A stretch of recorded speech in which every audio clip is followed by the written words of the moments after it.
Hey everybody, welcome back to issue 6 of Masks Titans. In this issue, we are unfortunately we are down Tank, who can't join us today, but the rest of the Vanguard are here. So when we last left our heroes, they had met, or not directly met, but being confronted for the first time by the Maestro, who is Dr. W's nemesis. There is something very odd going in the city with android replicants replacing politicians and heroes, but unfortunately the Vanguard haven't figured that out yet, because they're too busy with their feelings and not sorting out, saving the city and all the justice and all that sort of things. I'm being mean to them because the roleplay has been absolutely phenomenal in this series. We are using safety tools in this game. We have set up lines and veils. We are using X card and script change. To remind people, if you're on X or pause or anything like that, please unmute yourself and shout out rather than using the chat window, just to make sure everyone can see it. We've had a little chat about where we are and what we want to get out of the game before we start, as a warm-up technique I tend to use. So we're gonna go straight into it, and I think we turn the page of issue 6 to the front page, where we see the residents of the T household, and this is where Tina T lives. Tina's surname is Turner. And she uses T very much to make sure that she doesn't get any ragging or bullying for her name. But to remind our listeners and viewers, there was a misunderstanding where Papillon and PopinJay sacked Tina T and her crew. Tina was in hospital with a broken leg. So we're going to pick up with the leader of the Vanguard outside outside Tina's residence. What does it look like from the outside, Bobby B? And who is with you? I'll let you describe, and then anyone else who wants to come and see Tina T can be with her as well. With him, even. I think it's really like a standard suburban house, sort of to go with the last name Turner. Mm-hmm. She probably doesn't have people over very often either, in terms of like street cred, which street cred is silly, but teenagers are silly, right? So it's like a nicely manicured lawn. The paint is, maybe not like fresh coat yesterday, but like everything looks pretty well upkept, and it's actually like a little bit intimidating to Bobby, because he feels like he's probably not, like he's going to break something by accident, that kind of thing. Okay. Now, we'll flash to a panel where there is the scene of the Vanguard with the Titans lawyer talking about when they can and can't see Tina T, and saying you're told a settlement has been made and things are now back to normal. Dr. W has covered this out of his funds, and all is resolved, at least legally, with the Turner family. But there's probably tension still sitting there between Bobby and Tina. Did anyone come with you, Bobby, when you went to see Tina? I think that should be up to the rest of the team more than up to me. Like, I think I wouldn't have stopped anyone, but I don't know if anyone would have wanted to. I do. So, Jerry. And PopinJay, yes. Oh, sorry. I think he's a little bit low in my ears. He said it like right at the end of your sentence too. So. Okay. Sorry. That's okay. I just, and I assume that Glitch probably doesn't, since he wasn't involved in the whole thing in the first place. You're muted, Robbie. Yeah, you're right. I mean, Glitch was not there for the for the dance competition that turned into a travesty. But yeah, so I think it makes sense that Glitch would probably stay back at the HQ doing some probably continuing to do some research on the Maestro and related matters. I mean, I wouldn't want to be there if I had not been directly involved, so I don't blame you at all. Just wanted to check. Once again, Glitch proves that they are the smartest member of the team. Let's cut to that outside in. Have you arrived in super duds? Are you in your normal clothes? I don't know for many of you if there's a difference between the two actually, but paint your look for me in this panel as we see the three of you outside this house. What do you look like, Bobby? I think I've tried to. I mean, I always am wearing my little suit thing underneath other clothing if necessary, just because it helps me control the phasing. And like, I feel like this would be one of the last times I would want to accidentally phase through something. But otherwise, like, I'm trying to be dressed like a nice young man to whatever extent I even have the ability to do so, which is probably like jeans and a t-shirt. I don't think, maybe I have like a button up because I do have parents, but yeah, that's Sure. probably about as good as he can manage. Awesome. Sorry, my iPad. And how about you, PopinJay? PopinJay's in a custom tailored suit that had to be made, obviously, so that it can be worn with his wings. But again, his also super costume would be underneath that suit. But I think he's also carrying a package with a pair of expensive sneakers for in Tina T's size that or sneakers is now I guess Just to check, is trainers or Marco? It's incredibly quiet. Sorry, Marco. Marco, is there anywhere you can adjust the mic because I can't hear you. I'm also getting some cutting out. Yeah, And such.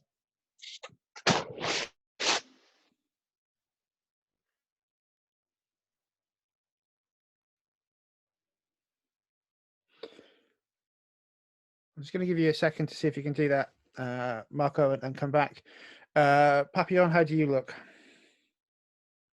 Jerry is dressed in the same Sunday best he met the PopinJay the first in.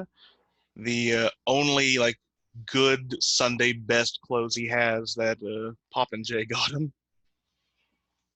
And I think his gift is the like latest retro boombox. Awesome. If we're bringing gifts, Bobby definitely also has to have a gift. I think so. What's Bobby got? I think there's actually, it's like not very fancy, but it's sort of like the champion trophy that gets passed back and forth between the dance crews based on whoever's won the latest jam. And it had been in the possession of the B-Boys and Bobby for the last long time. And he's good. Okay, let's you knock on the door, and it's Tina T's father who opens the door. He's got the look of a mid-level administrative sort of manager about them, even at home wearing a cardigan and tie. and looks over the glasses at you and the three of you. I think it'll probably be only you that they recognize.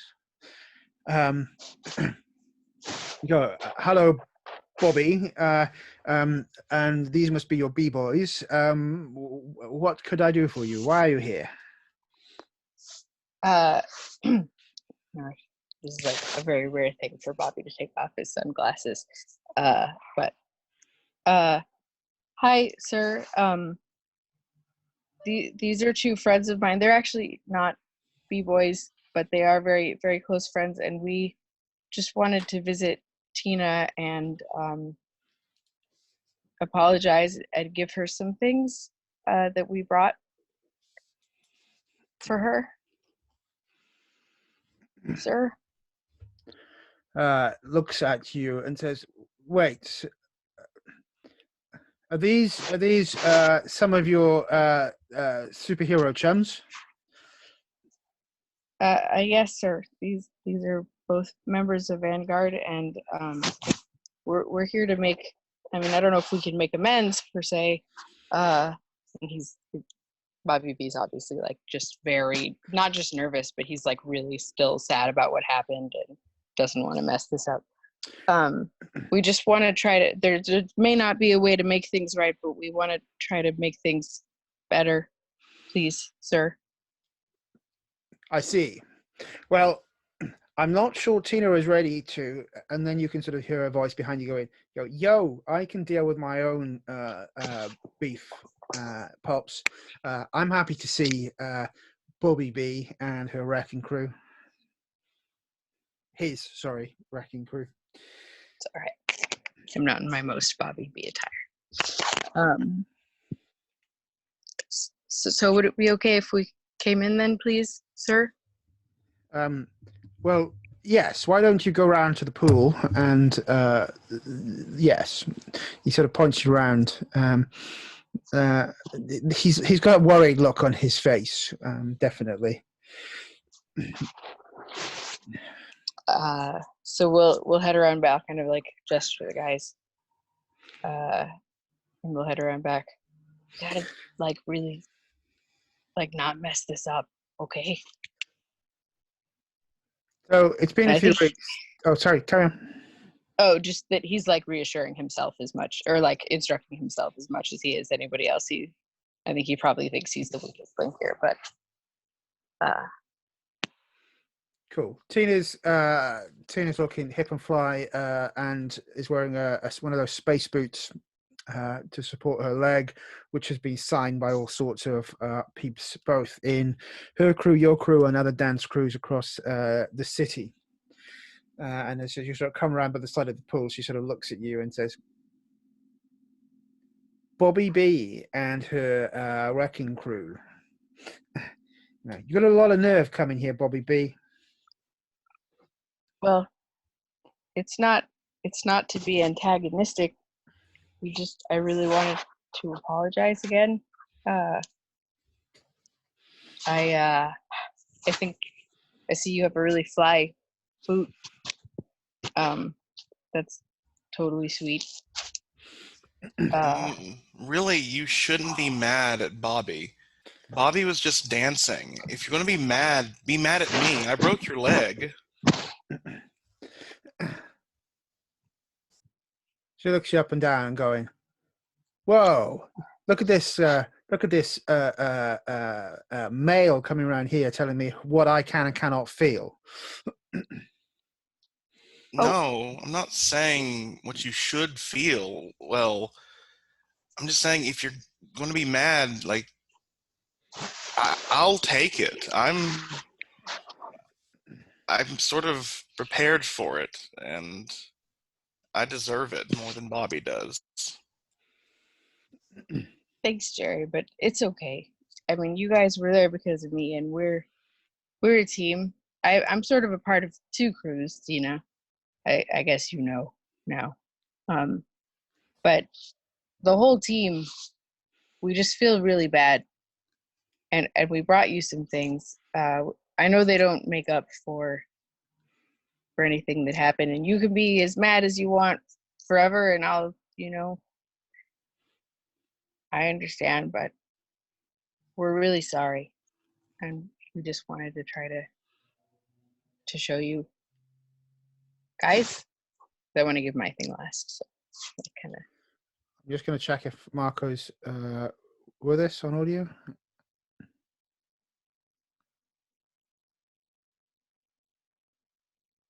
There it is. Yeah, cool. Oh. Hey, Marco, So, does PopinJay want to say anything? yeah, PopinJay will present the trainers or whatever the right term is to Tina and apologize and ask if she would permit me to sign her cast.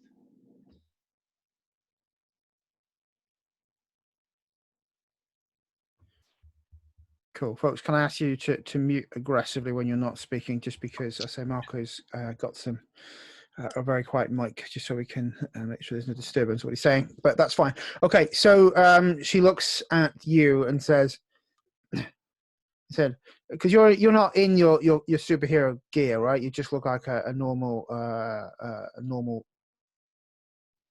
ish person at this Well, I point. have wings. Yeah, so your wings are still visible. Yeah, that's what I wanted to check. I wanted to make sure I was clear on, you know, were your wings visible, or in that sort of classic Angel, Archangel, X-Men style that your wings are surprisingly invisible. But they are visible, right? Yeah, yeah. She looks at PopinJay and then looks across at Bobby B and goes, then, you know, I'm not sure what I'm most cross at, Bobby B, that you screwed up the dance off, or you were hanging out with, in points to PopinJay, this guy, and you didn't tell me after all we've been through. He said, sure, PopinJay, you can sign my cast. You don't usually like to talk to me anymore since you switched schools, other than to make fun of me. I would have told you.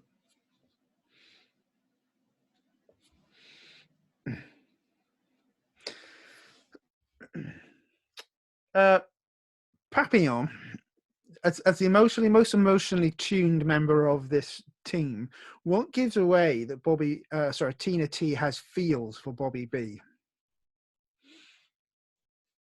I think she is. I recognize the same look that PopinJay gives me in Tina's eyes as she's glancing over at Bobby.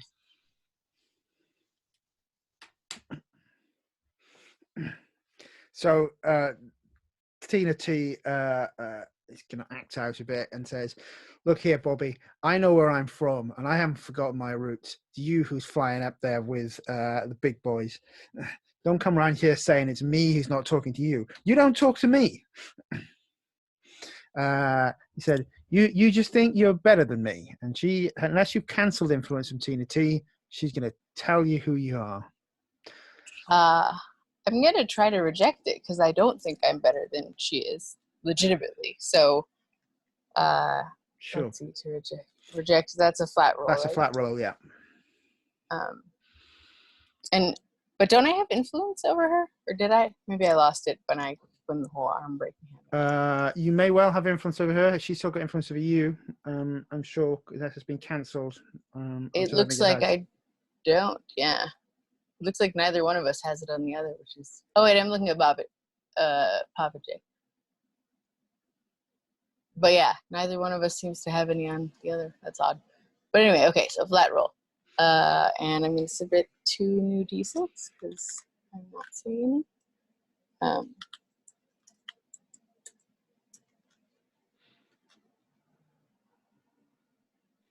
So that's an 8. So, when you reject someone's influence in 79, choose 1. You can clear a condition amount potentially maybe asking to prove them wrong, shift 1 label up or down of your choice, or cancel your influence on them and take 1 forward. Sorry, I have trouble following like verbal lists, so I'm looking to Sure. read it as well. But it's the peripheral moves, right? Or It's in influence, which is in the 7 to 9 on the page 2 of the PDF basic moves.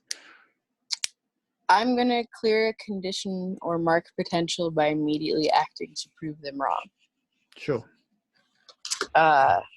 And so this is probably also sharing a vulnerability, but it's not with the teammate. Tina, actually, I don't think I'm better than you at all. When you left the team, I was devastated. Like, I didn't think we'd ever win. And all that talk that we exchanged, like, that's just posturing. I learned that word recently. But it's not how I really feel. And I actually, that's the gift I brought. I was going to save it for last, but I want to give it to you now to show you how much I mean it. And I'm like bringing out the trophy. And I don't care how the B-Boys do ever again. As far as I'm concerned, this is yours now. You've always been like the best.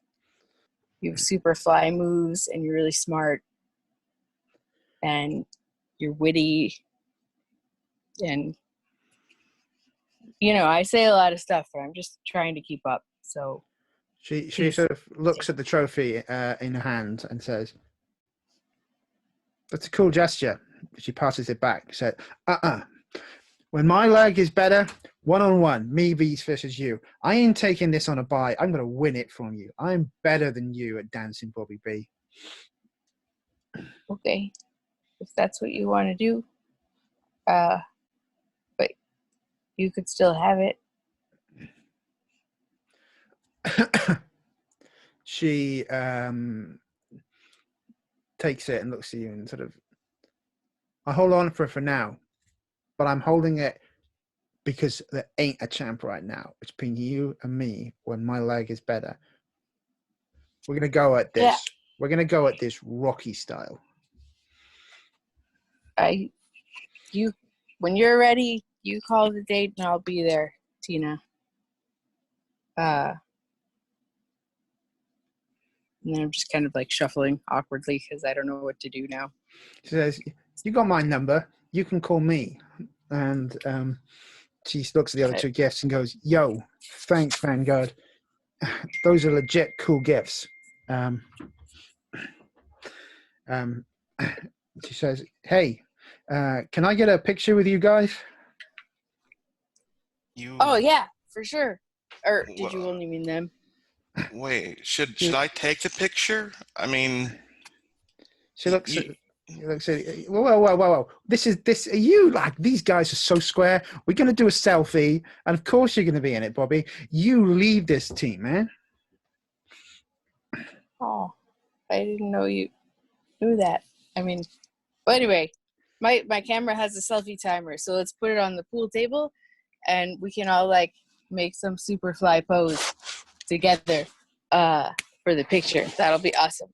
And just really quickly about calling you, I'm not really gonna know when your leg is better, so maybe I could just call you like from time to time between now and then when it is better, you could tell me. Bobby, I've got an idea.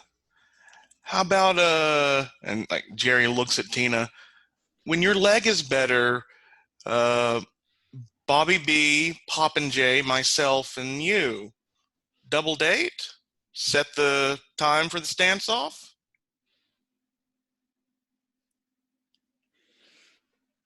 She is looking at Bobby for the response.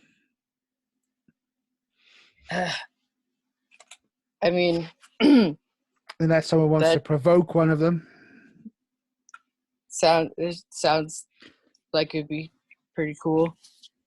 Oh, I am definitely going to provoke you then, with the power of love. Let's conquer all.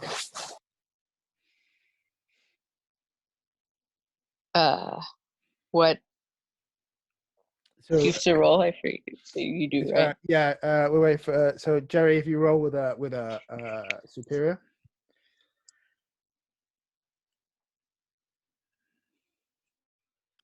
Scraped by with a 7. Oh, an 8 because I have influence over Bobby B. Woohoo! So if they do it, because the PC they add 1 to the team. If they don't do it, they mark a condition. Which one are you? If Bobby B does ask for a date, we'll add 1 to the team pool. Or agree to the date, I guess. How does Bobby react? Sorry, I forgot I was muted. I'll agree. It's just going to be an awkward agreement because this is very out of nowhere. But yeah, that sounds awesome. If you want, Tina, we've got this cool burger place that we go to, or Mrs. Kim's. That's like, have you been to? If you wanted, we could have a double date to Mrs. Kim's. Yo, whatever. Just remember, I'm like vegan, right? I think Dr. Pepper is vegan, and that's like what Mrs. Kim uses for everything. Mrs. Kim's mooncakes are totally vegan and completely tasty. Sure, I suppose that seems like cool with me. I guess I'll see you around, Bobby B. Yeah, no, definitely. Yeah, we will see you. I'll give you a call then sometime. It was really nice to see you, Tina. Come on, guys, let's let her recruit. We got and Bobby just is like gonna keep flailing Is until this your someone sort else of- takes over. As you're starting to leave, you go, "Hey, Bobby B, just remember, as cool as your old crew is, don't forget about your old crew or your old friends. It's easy to lose touch, right?" I've gotten a good reminder today, Tina. I won't forget. And just so you know, I never forgot you in the first. And says, "Now get the fuck out of here with a synchronized moonwalk, the 3 of you." I mean, have I taught you guys how to moonwalk? Because if so, we could totally do that. I think Papillon will go up to PopinJay and just like give him a hug. It's like, maybe we can fly out of here. And I mean, you moonwalk better than we do. Yeah, I'll do my new trademark, like half moonwalk, half phasey thing, as fast as possible away. And you two can fly backwards, maybe.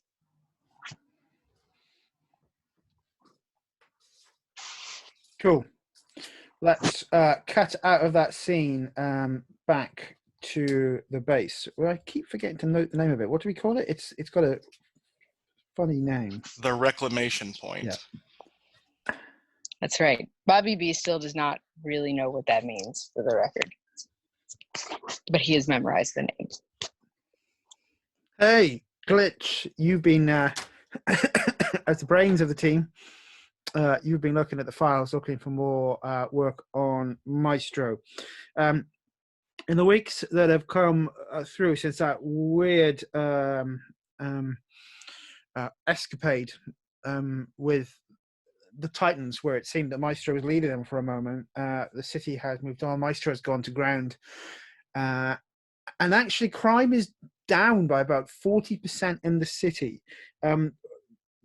The mayor believes that this is due, or is proclaiming that this is due.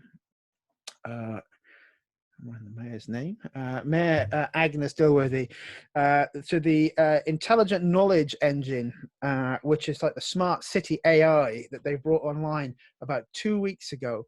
That's being used by the police. It's being used by the fire services to reduce pollution and traffic in the city, and was put in by RethinkInc.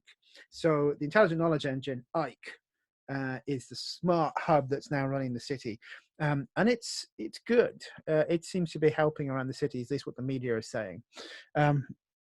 The other thing just to note to you is for the last week, you've heard nothing from Servo. She's gone off radar, which is not unusual for Servo, but she normally tells you before she goes.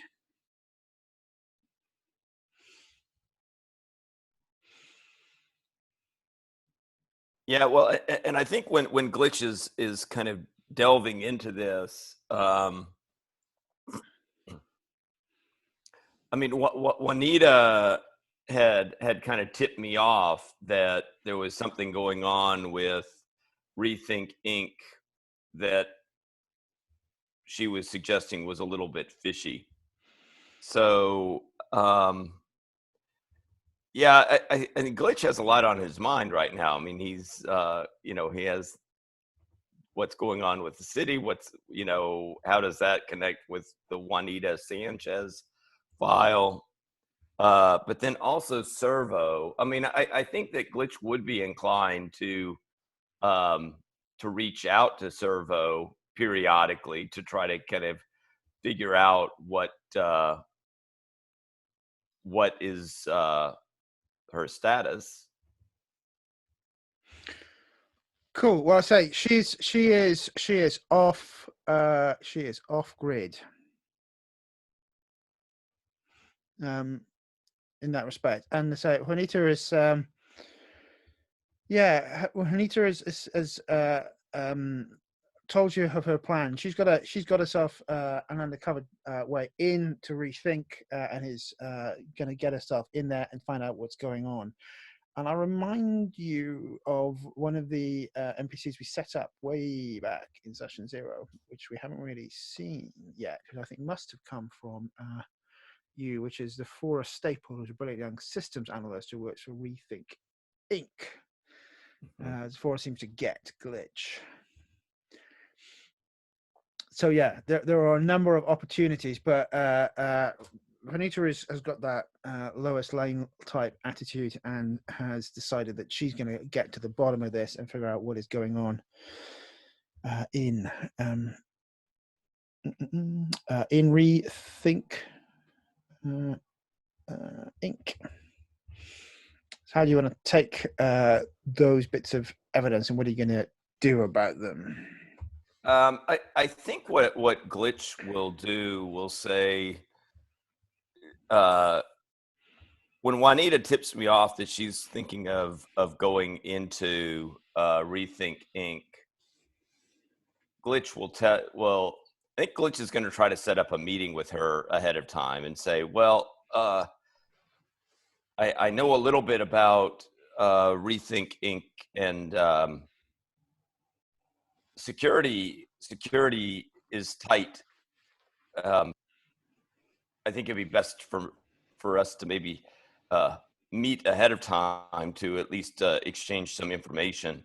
And if you have it really on your mind to do this, I think I can at least possibly give you some info that would be useful in your infiltration effort. So yeah, let's frame that scene. She says, look, I've got a way in as part of the cleaning crew, false ID, disguise. It's going to be fine. I'm going to get in there and figure out what's going on. I mean, this Rethink have come from nowhere, and we know there's something weird going on with alien technology. And then they've got an AI dealing with the city. This is like, this is crazy, man. I'm going to break this story, and it's going to be the one that makes me. I'm so happy that you're going to support me on this. Look out for me.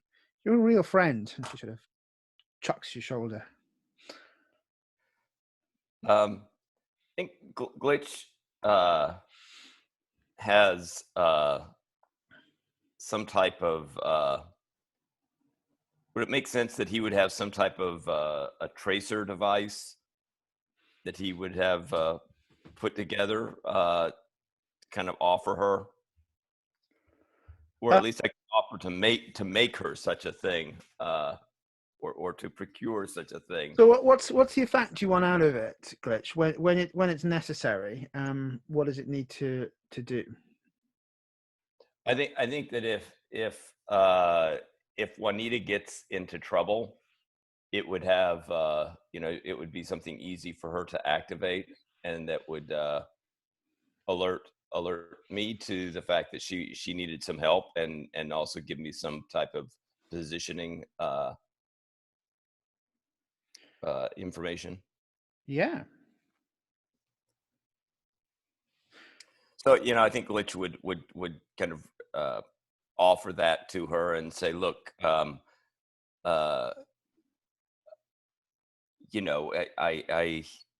it'll be interesting to see what you can find out, because clearly there is something anomalous going on with Rethink Inc. But look, be safe, and here, if you run into trouble and need somebody to kind of help you out, take this. And he reaches out with this small inconspicuous device. She takes it and goes and looks at it, goes like, how does it work? It's easy. You I mean, you can stick this anywhere, and there's this little here, I'll show you, and pops it open. Right, there's a little kind of quick little latch you can pop open, and a button you push. She smiles and says, oh, you're always thinking about me, looking out for me, Glitch. And I think during this conversation, Glitch is I think he has a hard time reading people, but he's gonna kind of really look at Juanita, and she's kind of making these statements that are friendly, but Glitch is kind of, every time she looks directly at him, he looks back, but also kind of then directs his gaze to the side, looks back at her. I mean, he's going to try to really see what is she. Is she interested in Glitch, or and is she, in terms of her interest in Rethink Inc., is this something that is kind of, I mean, is this purely a kind of stepping stone on her career move, or is she actually concerned at all that there's actually something dangerous going on that would impact the city? Why don't you go ahead and pierce the mask, and let's see if we can answer that question. So pierce the mask is with mundane. So that's a flat move for you.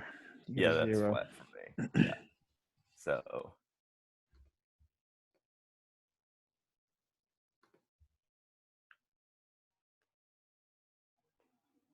So this is a 6. Now, is this a case where I can use some of the team selfishly? You can choose to spend a point of the team selfishly, if you so want to, but you have to say how the tournament ignore or insult your teammates.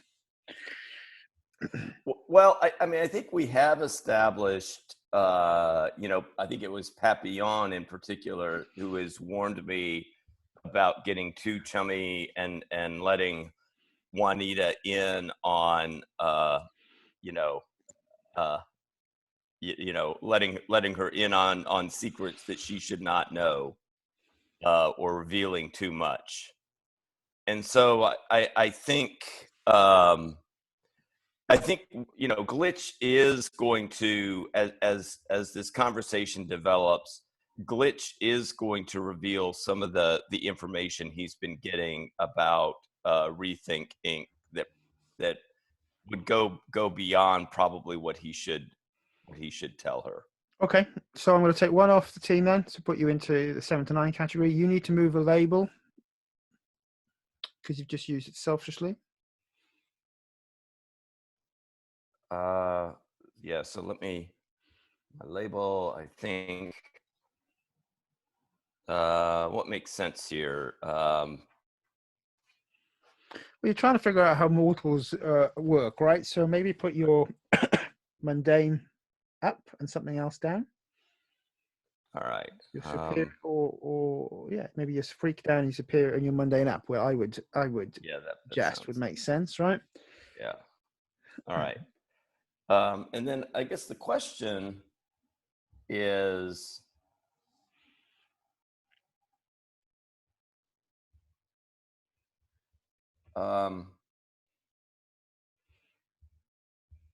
what are you really planning?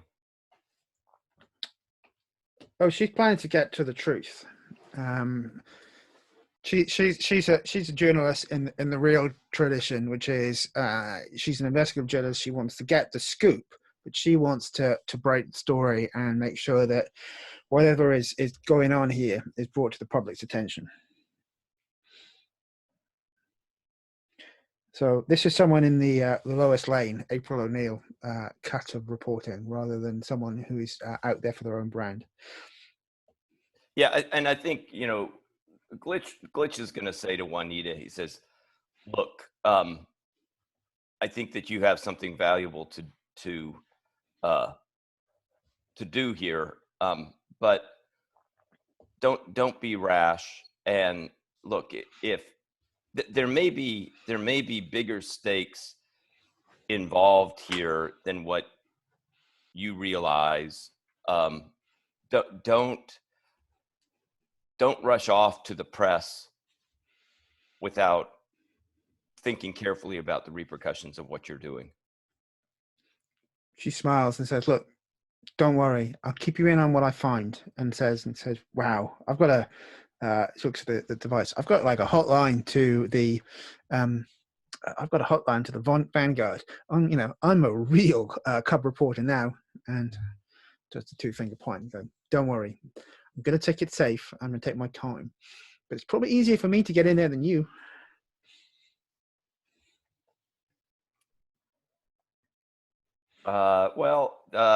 It depends on in what capacity. You know, I have, this is out of character. What the name of my, what's the name of the, this person I know in Rethink Inc.? Zephora Staple, who I have not seen yet, but now it's a great time to remind you she's there. Yeah. A young systems analyst who works for Rethink Inc., a corporate applies cutting-edge AI technology to run computer simulations that impact policy. Yeah. To get Glitch. Yeah. So I mean, I think that, you know, with Juanita saying, you know, that it's easier for her to get in her, it says, well, it depends on in what capacity. I do have actually a connection in Rethink Inc. Yeah, who? Somebody named Zephora. She's a systems analyst. She's a system analyst. And there's me thinking that you and I were going steady, Glitch. Well, and when she says that, Glitch gets, you know, he glitches up, true to his name, and says, well, Zephora and I, that we're not like that. We're just friends, and she's kind of, she's been curious about me from a technological point of view. Uh-huh. So what you're saying is you're setting us up and she's single. I've got it.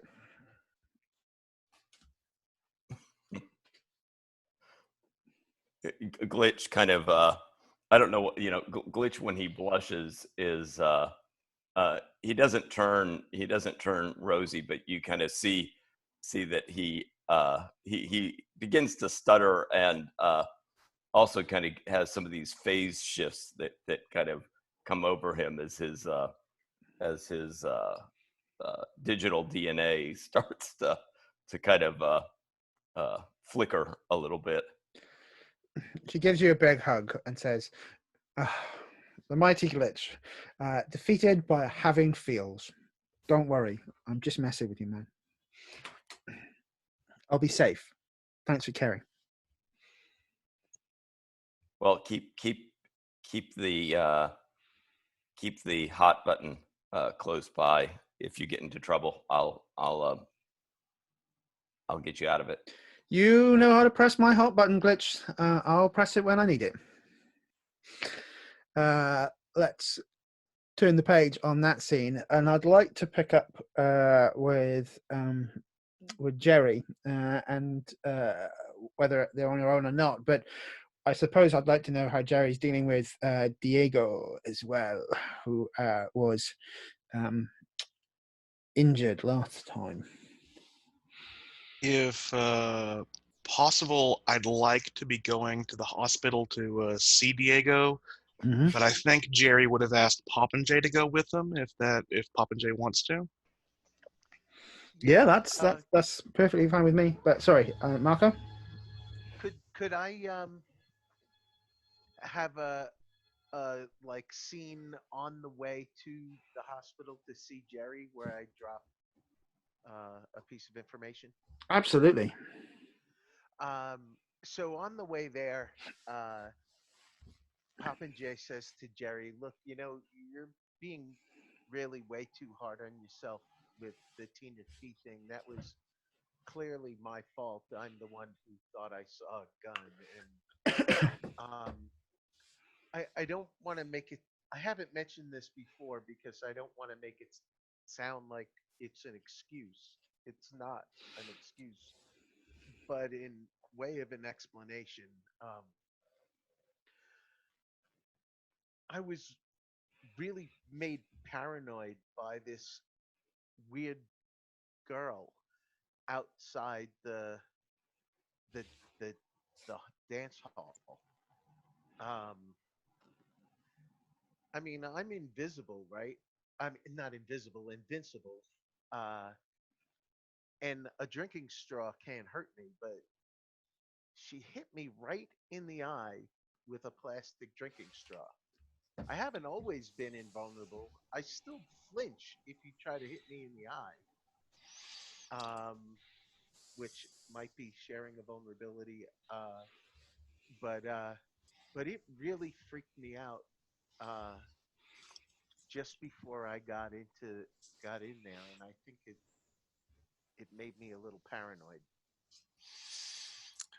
I don't think it's your fault. That's my ex. I mean, I don't know if she was in her villain Yeah, costume, but she was all in rubber, right, David? Was she wearing her? Yeah, she was. She was like, you were flying in. She was on a rooftop away from everything down there below, and I think if I remember correctly, she sort of like took a big gulp from the her slushy and sort of like poofed ice through the straw and hit you. So I I went to thought what? she Yeah. hit me with the straw. No, just blew something through the straw and hit you, but it was enough to sort of knock you off course. And the time you sort of turn around, she was gone. Okay. I think she might be jealous. And um, would PopinJay prefer to be called PopinJay or Jacob? Jay, probably. Yeah, and Jerry just sighs like, "You're really kind, Jay. You're kinder than I deserve. I mean, I set us up in a silly manner, and you went with it. You're giving me reasons to believe in myself, but But I really did point to her and say she has a gun. That's why you tackled her. I mean,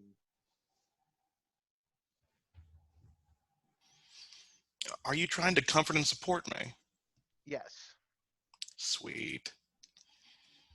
So is that a role I have to make, or Yeah. Yes. Plus mundane. And again, I need the link for Roll for Your Party. Sure.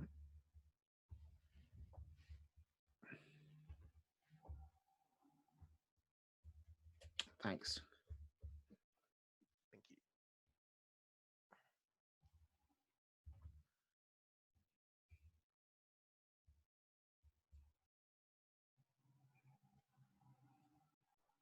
And is that verse mundane? That's correct.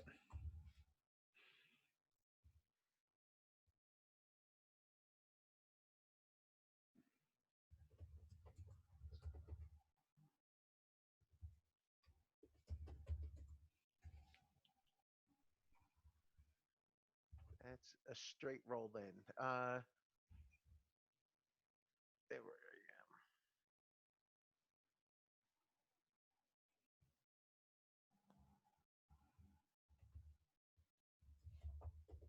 yeah. Oh, looks like I got a 10.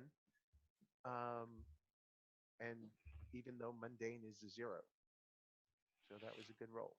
Excellent. So on a 10, if they hear you, you mark potential clear a condition or shift labels. On a 10 plus, you can also add a team to the pool or clear a condition on yourself. Do you hear them, Jerry? I think Jerry stops and just like puts his arms around Jay and brings him in, and it's like, look, lots of people have put expectations on me. You're the only one who I think I want to live up to the expectations they put on me. We both messed up, but we both made it right. Together, I think we can change the world. And I will mark potential and take my moment of truth. Nice. And I'm going to clear a condition because I don't think I feel guilty anymore after that scene. Okay. So I'm gonna, as you've just had a scene there, I'm gonna cut before we get to the hospital, right? I'm gonna cut across to Bobby B. Yo, Bobby B, how are you making your way back to say PopinJay and Papillon have got off on their own media venture? What is Bobby doing in the interim? Bobby has gone. Probably, is anybody at the base or at reclamation point? Glitch, I think is no. Well, I think Glitch is possibly out of the base as well, but something will happen before you get back to the base. But I wanted to check. There's nothing else that you wanted to do before that happens. I think Bobby just wants to be alone for a second. On Bobby's playlist, there's a little section of songs that he only dances to when he's alone because they're not like cool. But the fact that this double date has been set up, even though he's really nervous about it, he like wants to do a little solo dance because he's like, he would never have asked without the provocation of his friends, let alone thought she would accept. So he's having a private moment of victory. Cool. As you sort of come out of your moment of dancing by yourself, you can see there is what looks like a traditionally looking black clad white-faced French mime clown mimicking your moves in a exaggerating and parodying way. And as you stop moving, they wave and look at you.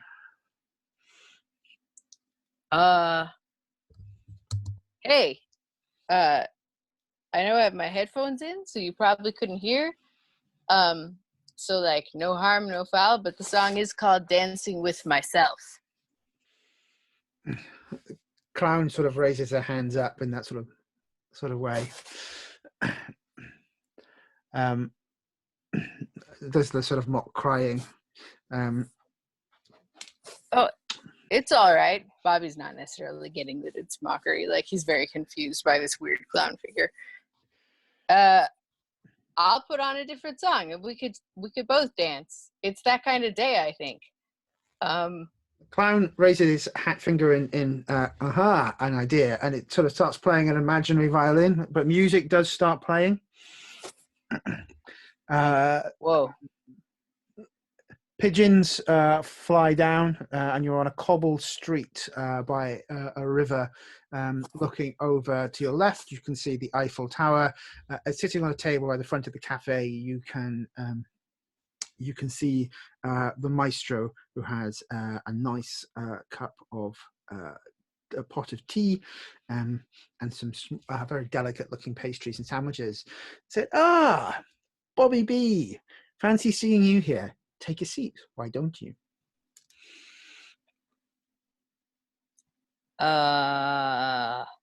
Look, I think that is the perfect point for us to flip the page on a comic, because we see the confused looking Bobby B, and take let's take a 5 or so minute break there, folks, to grab a tea, coffee, whatever we want to do, and I'll see you back for 1:45 the hour.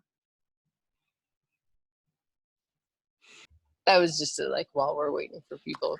Yeah, I think if you're back, we'll pick up, because what we can see is we do see Bobby B, just as you described, with that one headphone out.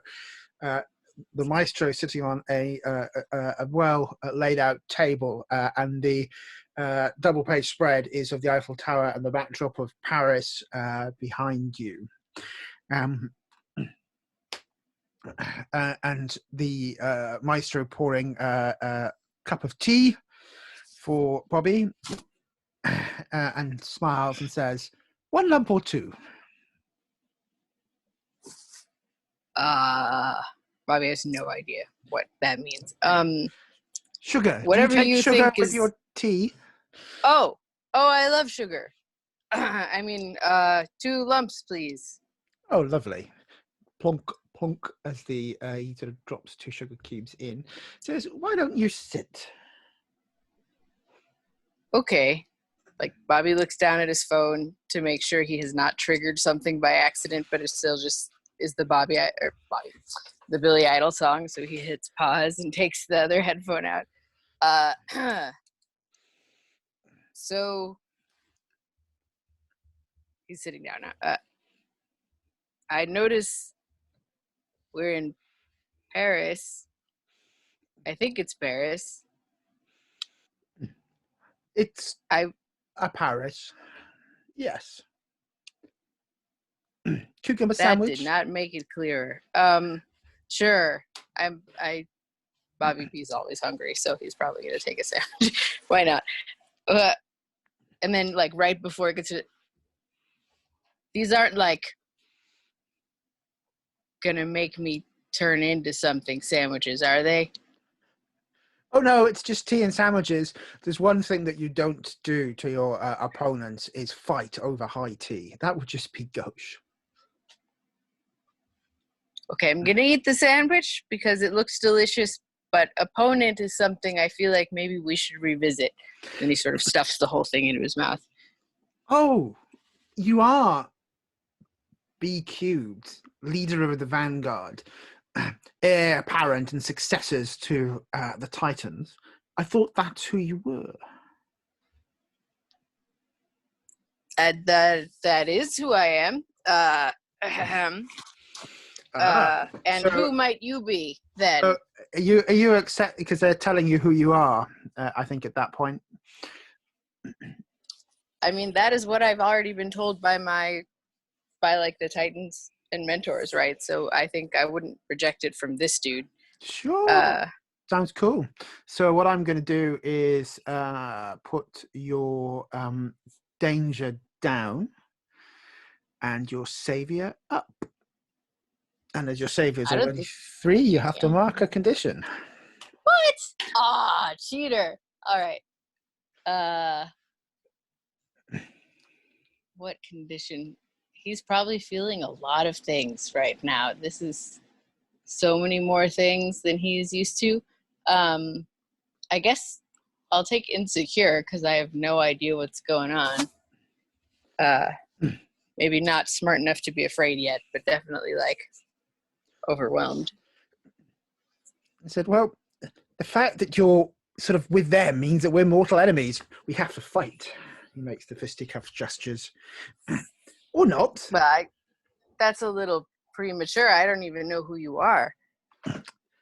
Other than someone who makes very good sandwiches, I have to say. That was really delicious. Thank you. Oh, I didn't make them. He points to the coffee shop behind them. I come here regularly. I'm the Maestro. Oh. And I said, and you're playing in the game. The game? The game. The game that Wilhelm and I play. Wilhelm. The doctor. Should I? Dr. Wilhelm. Dr. Wilhelm Wonderful. Dr. DW? You play with DW? Oh, regularly. At the moment, I've beaten him. It's just a question That of doesn't the seem possible. zone of DW explosion. is the coolest. He plays with science, and once you spend a little time understanding what science is, it's really just a set of rules. Well, I'm a magician. I find the cheat sheet. So with that, you see, it's really easy for us to sort of think about what we can and can't change. And ultimately, at this present moment in time, I've already defeated Dr. W. In fact, I've already replaced him and at least 2 other of the Titans. Union City is under my control. But enough of that. You seem let down by the mentorship of Dr. W, who wants to put you, and he points, and the jacket underneath your clothes sort of sparks, put you in cages to try and control what you are. Put you on straight lines, Bobby. Whilst you are movement, you shouldn't be learning to phase through things through straight lines. You should be moving through it as if you were listening to the song of the universe. Hey, Dr. W gave this to me to help me so that I wouldn't fall through the floor into the boiler room. He's not trying to control me. He's trying to help me control myself. And I don't think I know what you're talking about. Also, what music? What? I'm already a really good dancer. Yes, you are. Absolutely. But the problem is, Bobby, that the reality isn't really science and lines, not to you. It's movement and music, like it is to me. You've chosen poorly with your mentor. I'd like to help you with your education. Oh no. I really don't want to play this in character the way Bobby is totally intrigued by this. This is a trap. Oh, player me is so sad that this is about to happen. Okay. Getting on my game face. Well, I mean, not everybody understands about music and dance, you're right.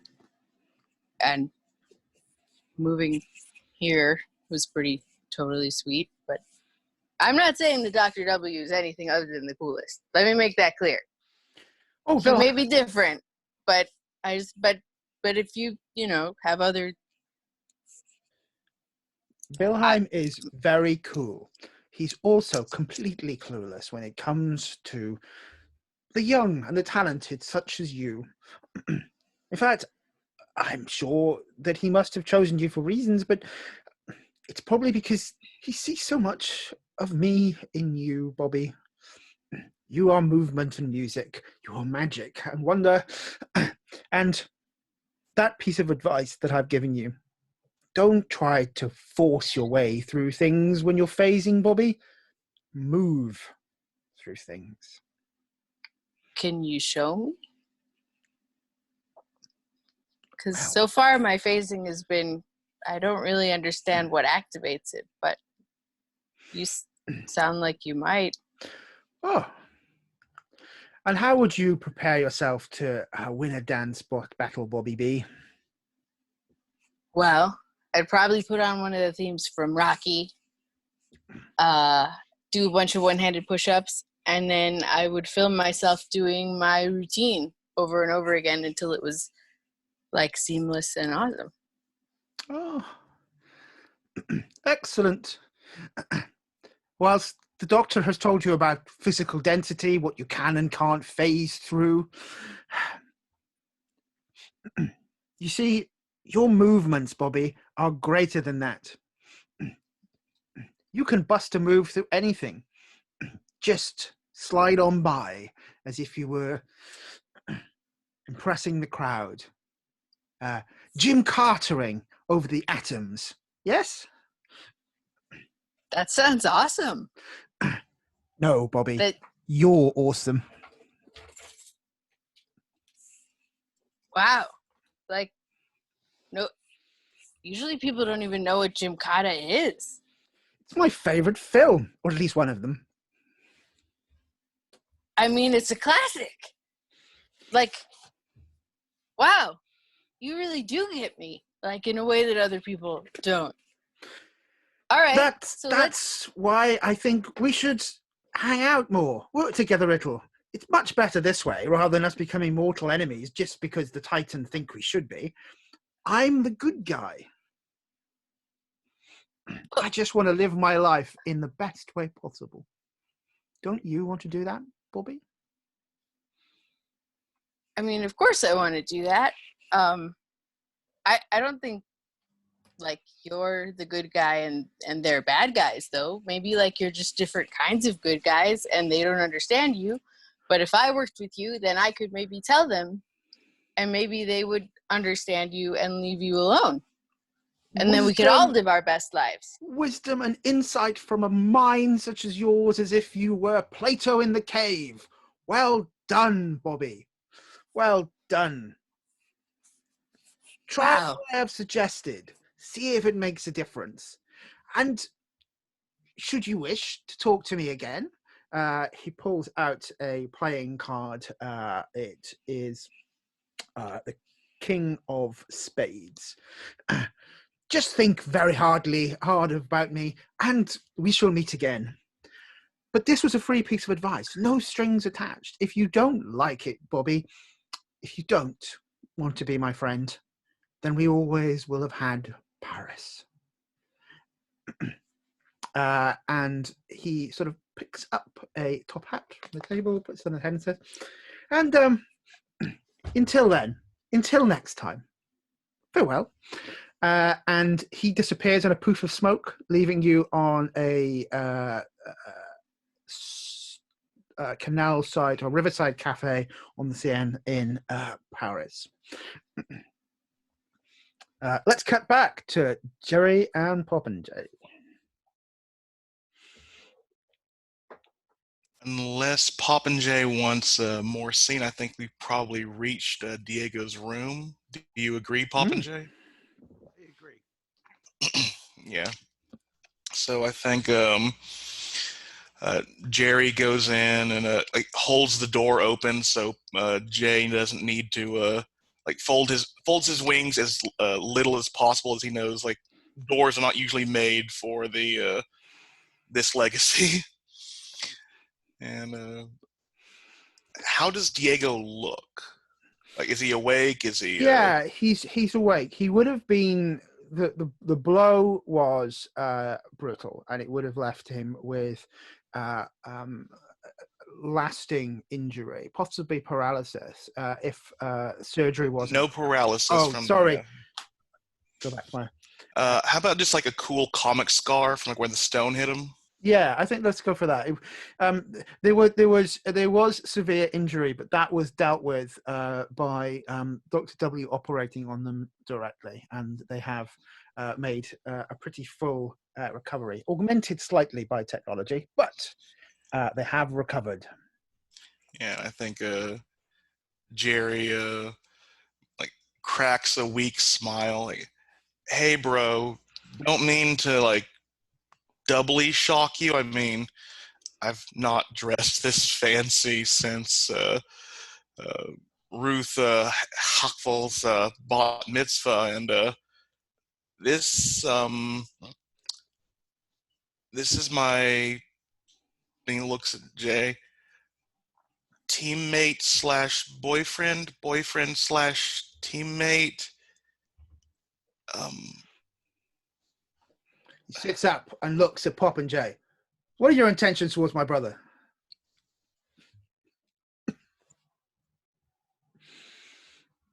That was at PopinJay.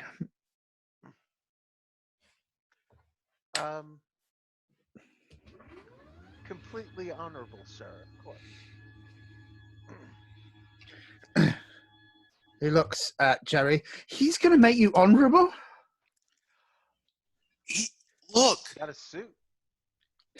I'm in a suit. I apologize to the person I broke the leg of, and unlike my last two exes, he's doesn't look like he's turning to a completely violent style of crime. I'm doing so much better. Nods and says, "I agree." And if he did, his aunt's going to kick his ass.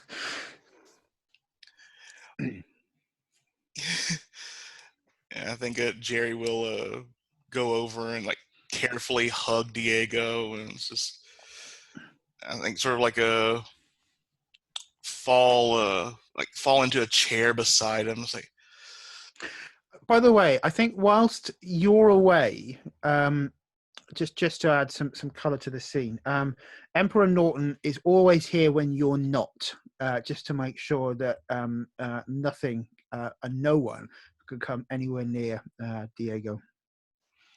yeah, and Jerry will motion for Jay to sit like down wherever he wants to if he does want to, and like catch up with Diego until finally he gets like really serious. Like,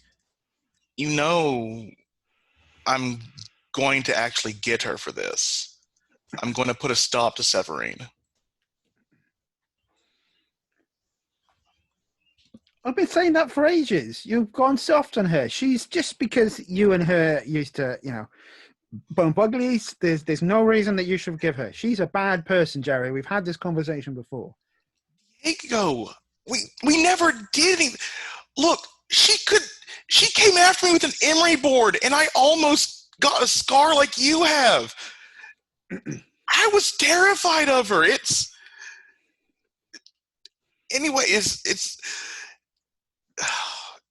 this is so awkward. Yeah, I think that it's the first time Jay's seen Jerry like just having a good time with family. So I think Diego's sort of is desperately trying to suppress a laugh as your embarrassment and as Jerry's embarrassment sort of brings up, and then he looks across to PopinJay and goes, "Look, if you can help my brother bring her in, I think that's probably not the worst of things, right? She's unstable, she's difficult, and I think maybe we need to get her in custody. It would look good for your rep and for the city, and maybe then I can leave the hospital because they won't let me out because of protection right now." That sounds like a good plan. We'll need to devote more attention to tracking her down. She's hard Point- to keep track of. Points to Jerry's tie and says, "Did you choose that for him?" Yes? Taste and looks, Jerry. Well done. Well, I mean, if I'm going to play both teams, I've got to have the best partners, don't I? This is true. This is true. But they're gonna. I can be let out, but they're gonna want to put me into protective custody if not protective. Witness protection. Yeah. The mayor thinks this is too dangerous. She doesn't want me to return to work till Severine's taken in. I hate to ask you this, Jerry, but I need you and your team. Don't feel bad, Diego. I'll get the team together. We've been doing a lot, coming together, and he'll look over at Jay. Maybe you can talk to your aunt or your grandfather. I mean, they've had to deal with people much worse than Severine. Maybe they know a place where she'd be hanging out, or woe betide us all, training. That's a great idea. Whoa. Planning before you leap into battle? Who are you, evil doppelganger, and what have you done with my brother? Look, I got my powers from studying drugs. Maybe they're finally kicking in. Maybe they weren't a placebo. Uh-huh. If studying drugs. Yeah, I know how you got your powers. Don't tell me about your... Look, let's... Thank you, Joey. Just... I'd feel safer if I knew she was behind bars. You know what she's like. She can come from anywhere. Yeah, and no, thank you, Diego. Because of you believing in me, I can let Jay in, unlike everyone else, and you two mean a lot to me. Yeah, And I need go to ahead. say thank you, Jerry, as well. And PopinJay will shake Jerry's hand. So Diego sort of says, hey. I mean, Diego. So yeah, Diego. I got what you meant. Don't worry. Diego sort of takes your hand and shakes, goes, you're all right, PopinJay. And then he squeezes it hard. Doesn't do anything to you. He said, but you hurt my brother, and I don't care who you are and who your family is. I'd kick your ass.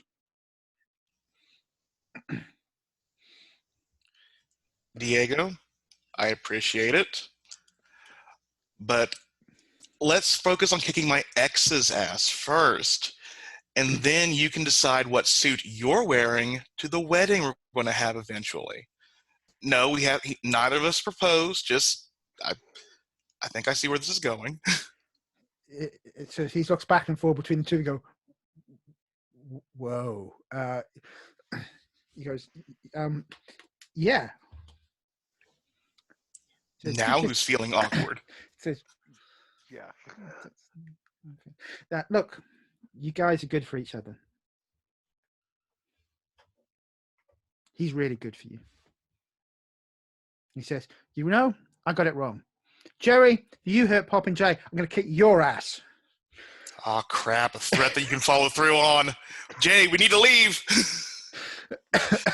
Let's turn the page and probably bring the team back together, with possible the exception. I want to know how Bobby lets everyone know that they're currently in Paris.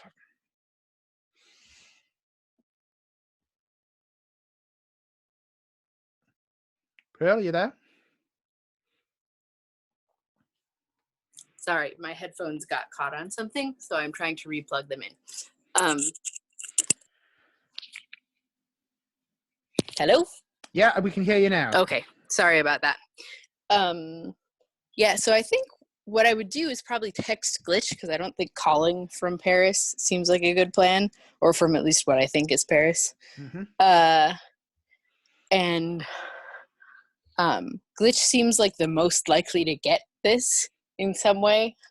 And so Robbie's still here, right? Yes, I'm here. Okay. So yeah, sort of a text with as many like abbreviated things as possible. You can imagine whatever acronyms and things you like, but basically met Maestro, maybe not so bad, currently in Paris and not sure what to do. Ideas? ? Yeah, I think Glitch would text back saying, Bobby, be careful. You need to leave Paris ASAP. Don't trust the Maestro. Bobby texts back, yeah, the whole leaving Paris part is what I was texting you about, really. You're like my brother who also is not always in one dimension. You don't have any way of like getting here and we could try to get back together, do you? Yeah, I think with that Glitch would kind of he's back at the reclamation point. Is that correct? That's just what. Yeah. Unless you want to position him anywhere else, that's where you are. No, well, I think at the reclamation point, he would immediately be kind of setting out to kind of get a read on where Bobby B actually is. Bobby B is in Paris. You know, so seeing that, Glitch texts back, WTF, exclamation point, you are in Paris, exclamation point. And he says, try to separate yourself from the Maestro and let's get you back where you belong. And there's like a pause. You see like the little bubbles, like typing bubbles, and a pause, typing bubbles, pause, while Bobby tries to figure out what to say in this text. And finally you get, so do you think I could phase back, like almost like dancing through atoms? And Glitch would say, well, if there was a moment for phasing, this might be it. I think Bobby wants to try to phase back to reclamation point.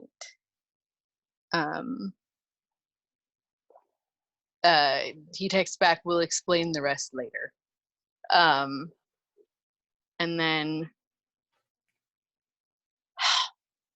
I haven't taken my advancement yet because I couldn't figure out what to take. And I don't know that a moment of truth is just getting back, because I feel like it should be used in battle.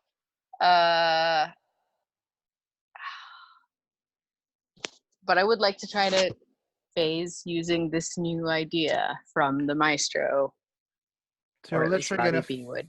phase through the planet from Paris to Union City. Is that the plan? Well, my Bobby B's thought, right? Not necessarily mine. Bobby B's thought is that whatever the Maestro was talking about indicates that phasing isn't just going through matter, but that it's like doing some sort of magical dance, and that dancing he understands.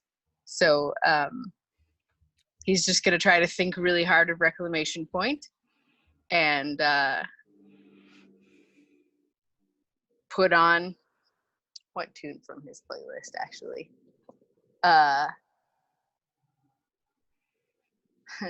Maybe like I Can Go the Distance. And he's going to try to see if he can actually follow the Maestro's advice and use it for more than just getting through walls and stuff. Hey. How else is he from Paris? So I'm gonna let you unleash your powers. Okay. And because you're acting on the advice that the Maestro gave you, you can have +1 to that roll. Okay, come on, dice. Do something good for me one time. That makes it a 10. Amazingly enough.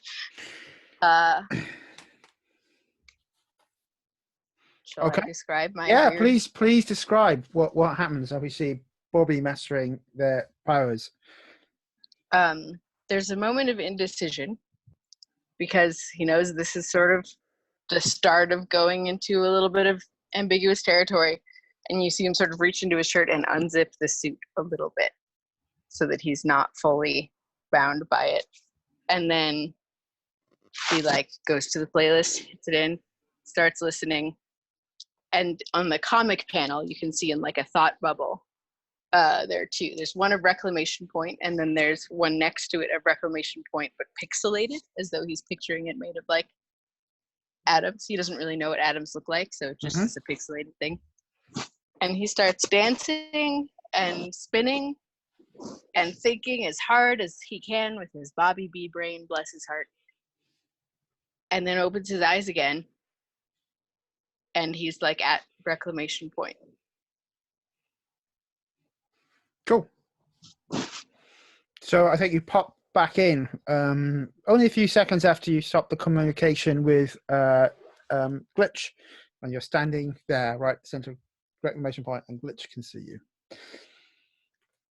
Yeah, I think Glitch, seeing this, says, Bobby, that was, I tell you, I've seen amazing moves, but nothing matches that move. Yeah, well, I have a lot to talk to you about, and I'd rather talk just one-on-one maybe before the rest of the team. Not that I would keep anything from the team, but maybe I could just use a little bit of advice, one non-always corporeal bro to another. A lot has happened in the last 20 minutes. Yeah, you're telling me. But tell you what, look, I've I with my DNA being altered, I've done some amazing things. But I tell you, I saw you on the screen, and you were in Paris. I'm glad you're back here, among other things, because you're at least, we hope, safe from the Maestro here. I do not want that illusionist pulling the wool over your eyes. I think we are in danger. Well, I mean, first of all, I was in Paris, you're right, and they have really good sandwiches there, so we should think about having a second base there maybe. But so the Maestro, I don't think maybe he's as bad as we've all thought he was. I mean, maybe he's just more different. You and I are different, right? And I mean, all of us on the team are different. And I think I'm a little bit more different now than I was. But maybe we should just, be less quick to condemn people. Glitch is going to approach Bobby, put his hands on Bobby B's shoulders and say, look at Bobby B intently, say, Bobby, do you know how magic works? Do you really know? No, I know it, but I know that advice from a magician got me back from Paris. Well, look, the thing is, magic doesn't really work. The way it works, as they say, is they get you to take your eyes off of what is going on behind their back. But that's not how I got here. I wasn't trying to take anyone's eyes off of anything or doing anything behind my back. I was listening to David Bowie. That may be true, but this sweet talk of the Maestro is it's fogging your mind. You can't look. The Maestro, I have been doing my research here, and this is not something. This is not somebody who we should be trusting. I'd actually like to try to provoke Glitch to have slightly an open mind, thanks to something that was just written in the chat, by doing a bit of magic dance and trying to do the same thing I did, but on a much smaller scale.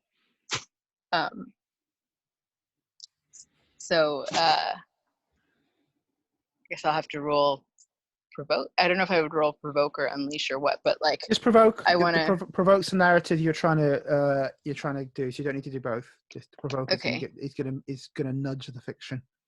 And what's is that a flat roll? No, provoke is with superior. Okay. Oh, well, that's okay. So One for you. All right. But are you trying to sort of convince him of the Maestro's teachings? Not necessarily. I'm just trying to convince him to have a little bit of an open mind. Oh, Like, that's I'm fine. gonna. You can have +1 forward on the roll. Okay, so that makes it a 10. It looks like, or maybe an 11. So I'm like, just hear me out. You know how before, whenever I tried to phase, I was like, leaving people behind, or it was happening by accident or whatever. But check this out. And I go over to the sound system, and I put on one of my favorite songs. I'm gonna say it's in this case Uptown Funk, and start like dancing. I'm trying to get Glitch to dance with me or whatever, and then I'm like, so watch this, and I whirl, and I appear like across the room. So what are you trying to provoke Glitch into doing? So you had a 10+, so they get both things as a PC, but what are you trying to get them to provoke them into thinking or doing? I want him to see that after one meeting with the Maestro, like suddenly I can control my phasing power like 100 times more than before, and that's at least something worth consideration before we all decide he's as evil as everyone has told us. Okay, so if you are willing to do that, Glitch, you will add a yeah, exactly. The Maestro is not so bad at all. If Glitch is willing to do that on a 10+, you get to add a team for the pool, and you don't have to mark a condition. If you reject what Bobby is saying, you're going to have to mark a condition. Yeah, I think Glitch is going to reject it. I think he's going to mark angry, and he watches Bobby B getting down the funk, and he is standing solid, and he starts to yell and says, Bobby B, I think the Maestro may have put something in those sandwiches that he gave you. You've got to get your mind back in the game. The Maestro talks about playing games, and he does not play fair. But Glitch, don't you see? My mind's never been more in the game. Look at me go. And I like spin around, and now I'm right next to Glitch again. And I think at this point, Glitch, he is fuming. And I think he sends a message to PopinJay and Papillon saying, you have got to get down here. Bobby B is losing his mind. Yeah, so since we mentioned She-Ra before, there's like the puff of psionic wings as the teleportation enters with them showing up. And I think, Hey guys. oh yeah, PopinJay's coming with me. Yeah. Okay. Can I everyone give Marco a chance to speak speak there, because how do you want to react, PopinJay, as because you tried to say something there and I said we lost you in the noise. No, I don't know that does PopinJay know what happened between Bobby B and the Maestro? I assume that nobody knows No. any more than what I've told Yeah. Glitch. That's correct. Right. And only Glitch knows that. So Yeah. I'm when PopinJay arrives, he's looking around for some kind of obvious physical threat in the building. So he's just kind of in an attack posture.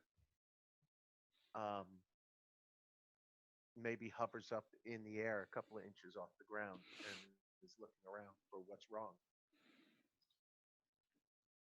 Cool. And I think Glitch will point at Bobby B and says, "You're looking for danger. there's something inside Bobby B that's the danger. Bobby B is getting chummy with the Maestro. Bobby, what's going on? I mean, All right. I wouldn't say getting chummy because I talked to him for like 10 minutes. First of all, I think Glitch maybe needs to take it down a notch. Chill it out, brother. Anyway,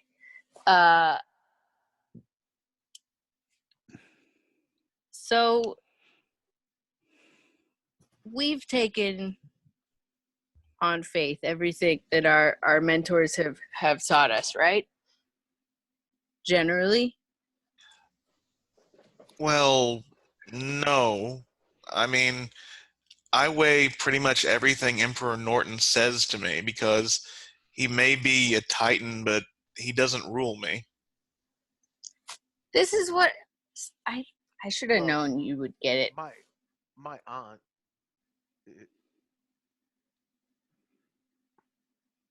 she's family. I know where she's coming from. I trust her.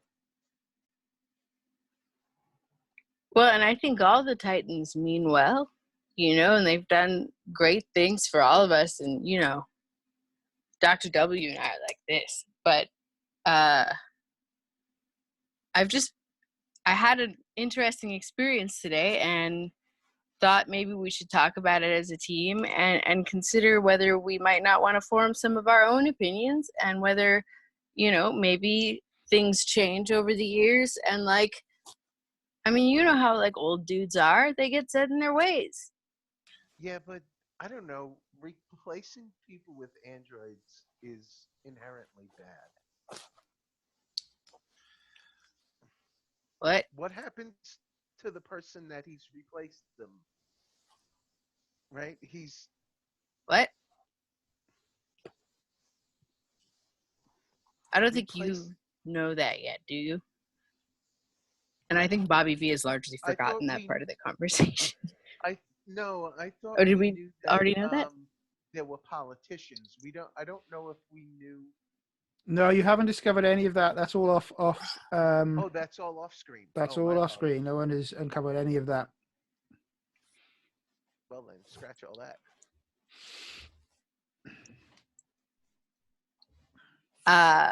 Yeah, I think. Look, I'm just gonna tell you what happened. And Jerry just holds up a hand. Bobby, you don't need to explain yourself to me. If you're saying that someone can be rehabilitated, I believe you. I mean, if I can change, other people can change. Thanks, Jerry. That means a lot to me. And in this case, I don't know yet. I had one conversation with a person. That's not going to tell me whether or not they've changed forever. I'm not smart enough to figure that out anyway. But something significant happened, and it got me to thinking. And I'm not really the thinker of the group, so I thought I would, tell the team, and we could discuss it together as a crew. Well, actually, I kind of was hoping we could talk about Severine.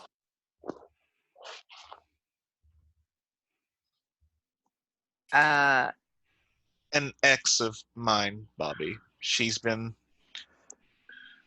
trouble. I think we all need to talk. I mean, group meeting? And he holds out his hands like that, team, pile your hands on top of each other's hands. Vanguard. I feel like I on camera look like I'm hailing Hitler or something. Try to go a little lower here. Vanguard. Well, we make V symbols, but forward. Okay. Well, we'll take turns then. If you want to talk about Severine before the Maestro, that's fine with me, as long as Glitch isn't gonna glitch out of existence. He seems a little intense here. Yeah, I think Glitch will say, okay, yeah, say what we need to say about Severine, but I think the big danger is the Maestro, and I think, look, we'll talk about Severine, but I will let you know a little bit about the background work that I've done after that. I'm not concerned about the order. I'm sure we'll be able to work it all out. So who wants to talk first? Well, I want to go before Glitch because I feel like Glitch is biased, and he wasn't there for what I was there for.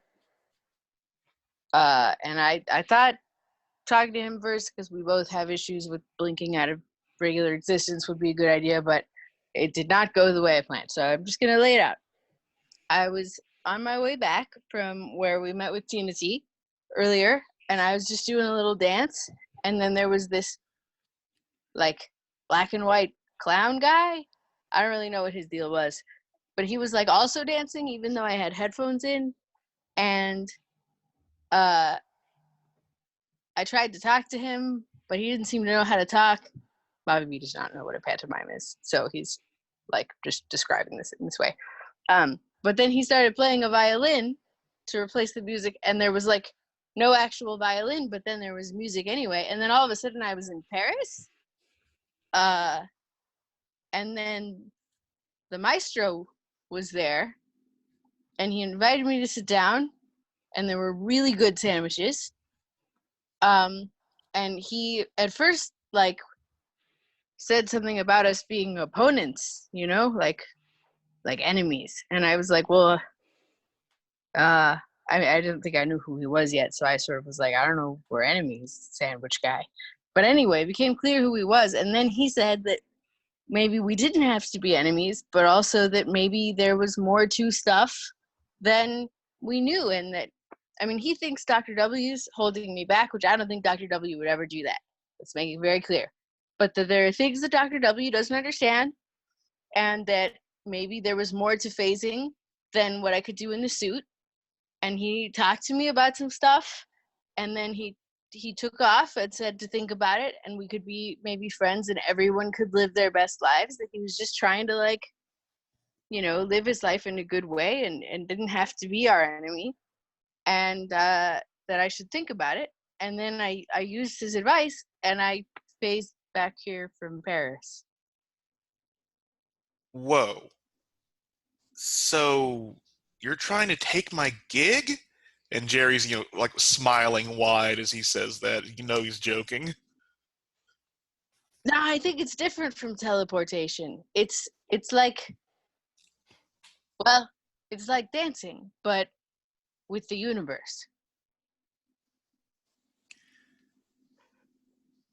Look, I have no doubt that the Maestro, with his knowledge of quantum physics and now his knowledge apparently of some alien tech, can help you phase. But look, first of all, we should not forget the rap sheet of the Maestro, and not only that, we should not forget the way that the Maestro works. Look, he has powerful knowledge of quantum dynamics, and as a magician, he gets into your head and takes your eye off of what he's doing behind the scenes. I need to also come clean with you.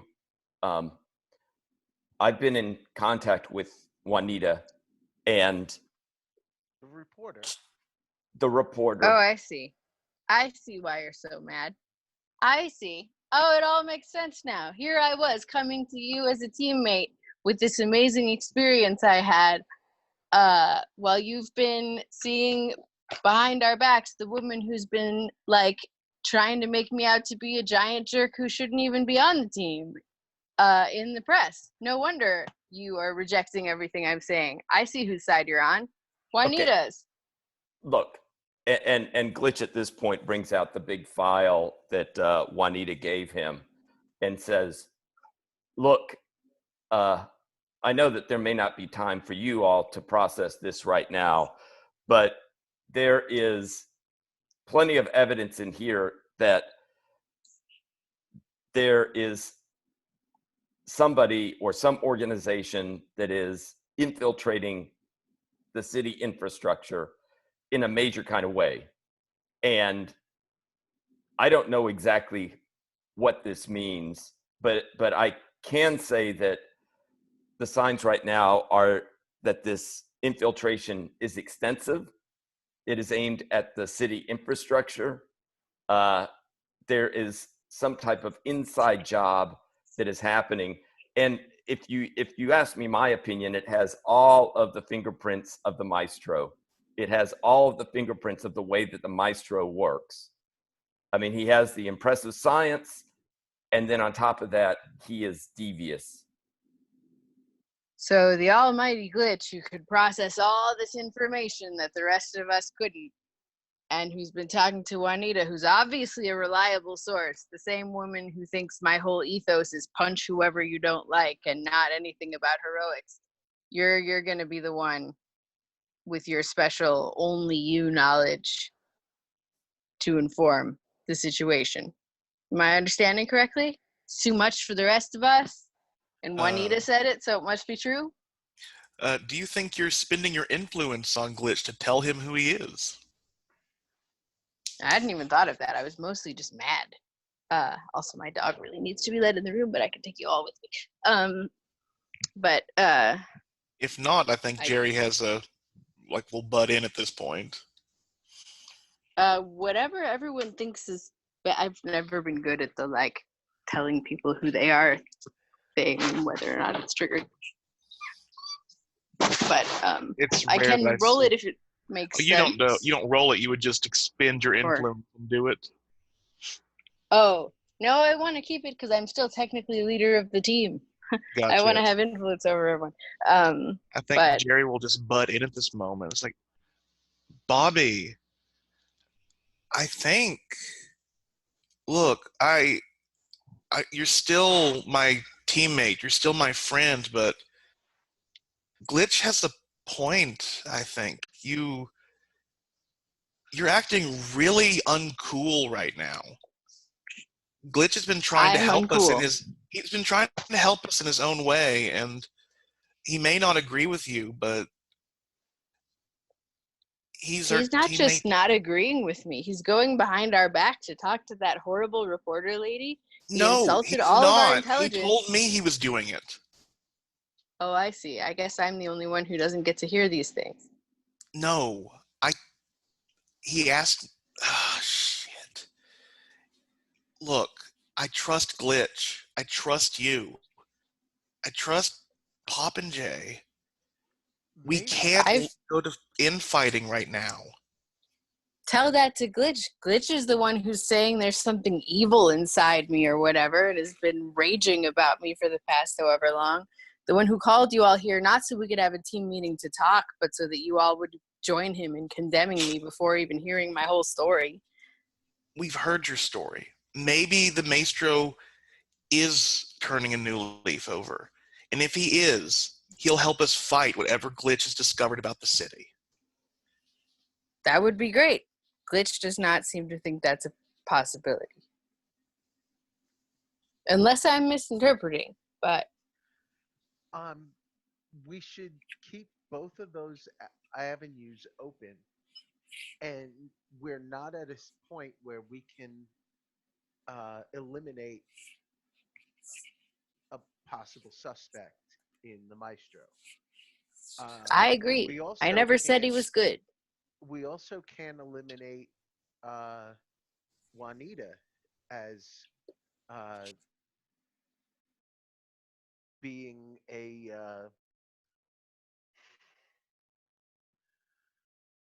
if not working with the bad guys,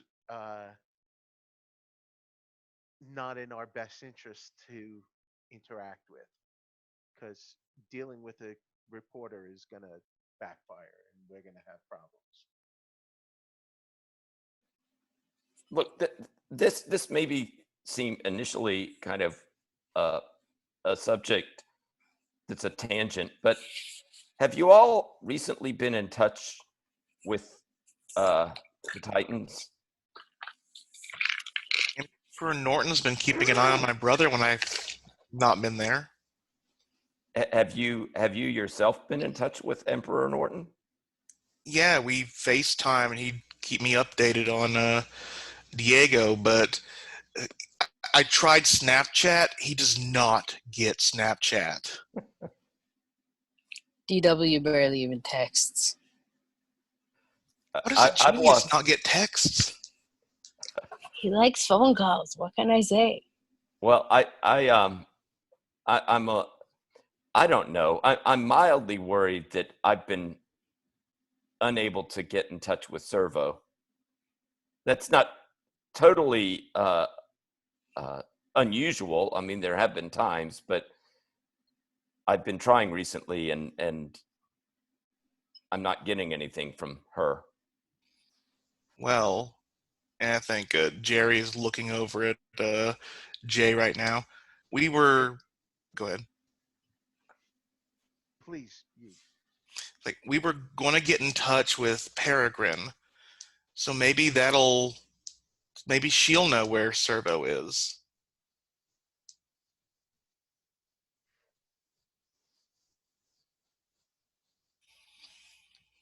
Look, there's a lot going on. Juanita's a variable, an outlier. The Maestro, I mean, he gave me Mrs. Fuzzlord, but also 30 other Mrs. Fuzzlords. So I mean, column A, column B, and y'all have seen Scott Pilgrim, right? Right. I have at least one evil ex gunning for me and my boyfriend. I may have two other evil exes, but I don't think they're that jealous as Severine was. She has issues, y'all. Not in combat. She is great at combat, but emotionally stunted. Okay. Let's try to bring in some focus. When you all said I could be leader of the team, it seemed crazy to me because you all are actual superheroes, and I was this dancer boy who sometimes fell through the floor, mostly. But I've tried to lead the team through my genuine belief in all of you and in us together, and that's why I have not just met up with the Maestro again. The first thing I did after meeting up with him was to get in touch with a member of the team, and now I'm telling you all, and I'm not making any decisions without everybody. The fact that I now have an actual power is rad, because maybe I can sort of keep up with the rest of you. But my real superpower was always just faith in Vanguard, and that's still here. But we need to not argue. Bobby, your power was keeping us all together, all of us grounded. You may have unlocked new potential, but never sell yourself short. And I think I'm comforted in supporting our wonderful leader. It seems like you are. And that is an 8. I will definitely accept the support. I don't remember what happens when you do. You may clear a condition, Yeah. mark potential, or shift your own labels. I'm going to clear my condition because I am trying to have some heart-to-heart here, heart-to-hearts here, and I think insecure makes it harder to do that. So, although I think I thought I had cleared it earlier by doing something and forgot to say what it was. But whatever, it's cleared now is the point. Thank you. I appreciate that.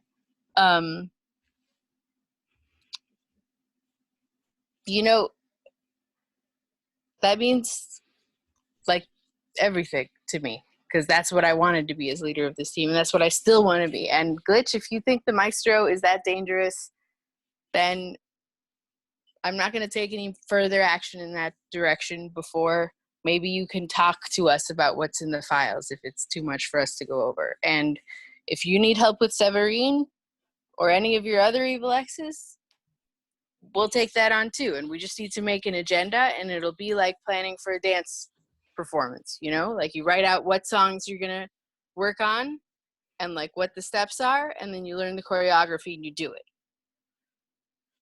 I have faith in us. We're the vanguard. At which point, the hot button has been pressed, and it seems that Juanita is in trouble, Glitch. But let's again take our second break there because we played a 4-hour session today, and come back for 5 to the hour, and we'll pick out and see which direction the Vanguard are going in next.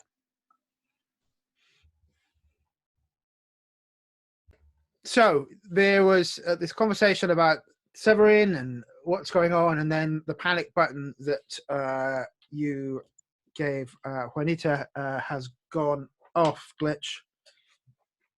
And I think Glitch loses it. I mean, he was already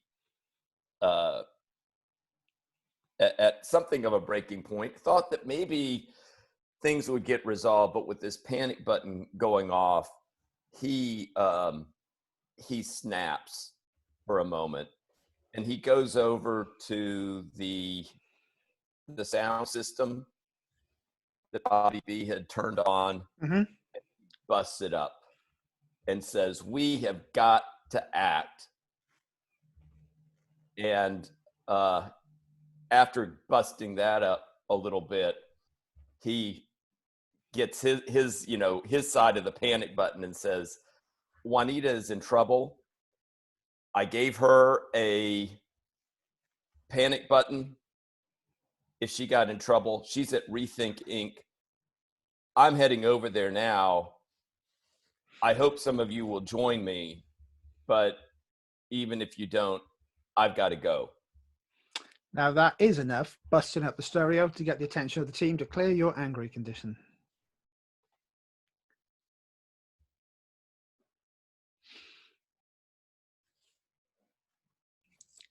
If you think someone's in trouble, we've got to help them. Of course. Yeah, well, and I know where she is. I mean, the panic button has a locator on it, so I've got to be. I gave it to her and said if she got into deep trouble, to give it a buzz, and we've got to go. Well, yeah, but how about our team leader let us know how we should go about this? Thank you. Glitch, I'm not a fan of Juanita, but if she's in trouble, like everyone's saying, this is what we do. So, do you know what kind of trouble she's in? Do you know where she is? Let's make sure that we know where we're headed and what we're up against, so that we have the best chance we can get at saving her.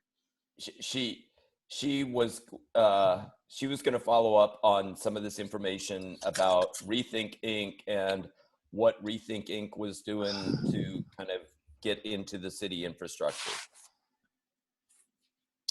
She was going to go undercover. So you think she's at RethinkInc? Yeah, and is that where she is? I mean, when I look at my locator on this device, is it pointing me to that? Yeah, that is correct. If my tech is working, that's where she is. And what do you think is there that she's up against? Well, there's some type of espionage that's been going on in that company, but it also this also hits Union City as well. I mean, that there's something going on in there that is aimed at right? Getting its tendrils into the operation of the city. I just mean for the moment at hand. Like, do you think we need anything? We need to bring anything with us for whatever we're about to encounter? The larger plot's going to have to wait till we save your friend.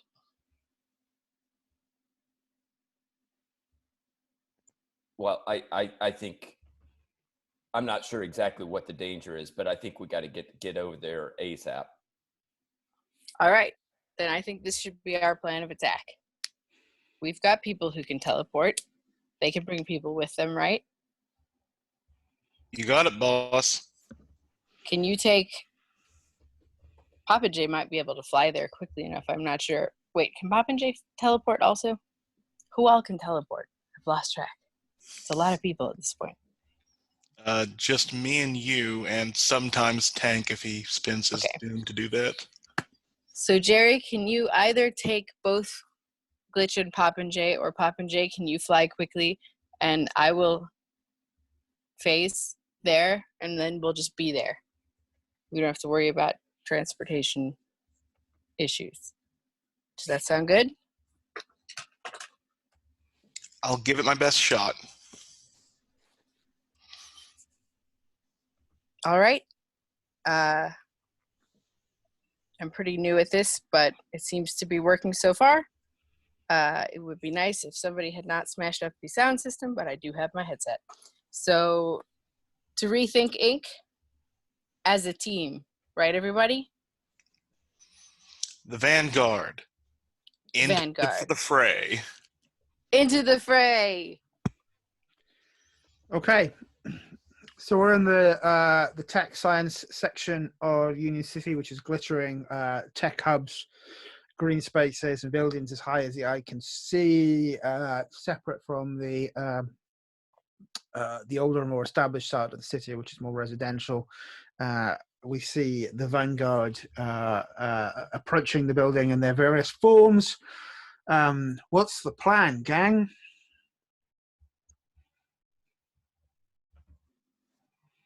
Once we arrive and everyone's accounted for, I think I would look to Glitch to say. Well, yeah, I think Glitch would be trying to see if the tech is giving me a pretty good location on where it might be, or at least where the hot button might be. She's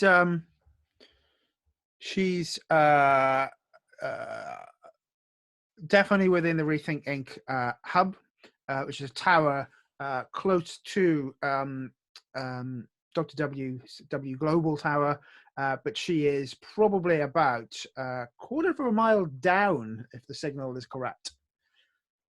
Is there any way I can use bin reading the files on RethinkInc? Yes, there is. Sweet. Then I think I have been reading the files. Let's hope this is better than my dice rolls have been doing. Well, again, I scrape by barely. I get a 7. So that's your free move from the protege. Yeah. Protege, and been reading the files. You're able to superhuman with your mentor's resources. When you first encounter an important superpower phenomenon, roll plus superior. On a hit, tell the team one important detail you've learned from your studies. I think that the important detail is that RethinkInc is very much based on technology and is currently hadn't been using alien tech as far as I know, but is the detail I want to add is that they are weak to Glitch's powers. Like his powers are compatible with RethinkInc's electronics. That Awesome. seems legit. I'd like to do be mindful of your surroundings before we go in. Sure. Although, should I do that like once we've gone inside? Does that make more sense? Possibly so. When you get actually in, Okay. so yeah, I think you're outside the the building. Yeah, you know that this is RethinkInc was formed by someone called Beatrice Bock. It's about 5 years old as a business, but to remind people what I said earlier on, they are currently running the city smart city intelligence network, the intelligent knowledge engine. It's a voice activated driver for all sorts of stuff around the city. So these peeps are well connected and protected in relation to their reputation in the city. What's the plan? How are you going to get in? I think Glitch will see if he can buzz Zephyr Staple. And he'll let the team know. I know somebody who works here, and if she's here, she may be able to help us get in. Sure. She responds to your buzz. Goes, I think she knew you from before as well, right? So I think she calls you Yes. Skippy. So she's like, "Hey, Skippy, long time no hear." Yeah, but I need to get caught up with you at some point, but I don't have much time now. Look, I need to get into Rethink Inc. You think you could help me out? What do you mean you need to get in? I said, I met your friend who's working on the cleaning crew here, Gloria. She was asking questions as well. What are you? No, I can't let you in, man. This is my place of work. I've got a job. I'm gonna, I like you. We're friends, but I can't let you in here. Look, has everything been okay at Rethink Inc.? Well, we've just gone. We're week 2 of the Smart City Hub. We're busy, but the distributed intelligence is working well. Everything is as expected. We're in tolerances. It's been busy, man. I've been pulling all-nighters like you would not believe, but we are there. We are running it. We are the cutting edge and the smartest city on the planet. Look, I can't really explain everything, but Gloria, she's in trouble. What do you mean she's in trouble? She's in some kind of deep trouble. And I just need to go in and check out things to make sure she's okay. You're gonna need to provoke her, I'm afraid, because you are asking her to put she doesn't necessarily know everything going on. You're asking her to put her career and livelihood at risk. Yeah, and I think to provoke her, I'm going to say, look, I've also been doing some digging into Rethink Inc. and there's something very disturbing that's happening with respect to your company, and you may not be aware of it, but you know me, I wouldn't be asking something of you that I wouldn't be asking for this favor if it wasn't something really, really important. Okay, so you're running provoke with superior, right? -2 from guilty. Yeah, and I get +1, so that'll be a net -1, right? Mm-hmm. All right, so let me go.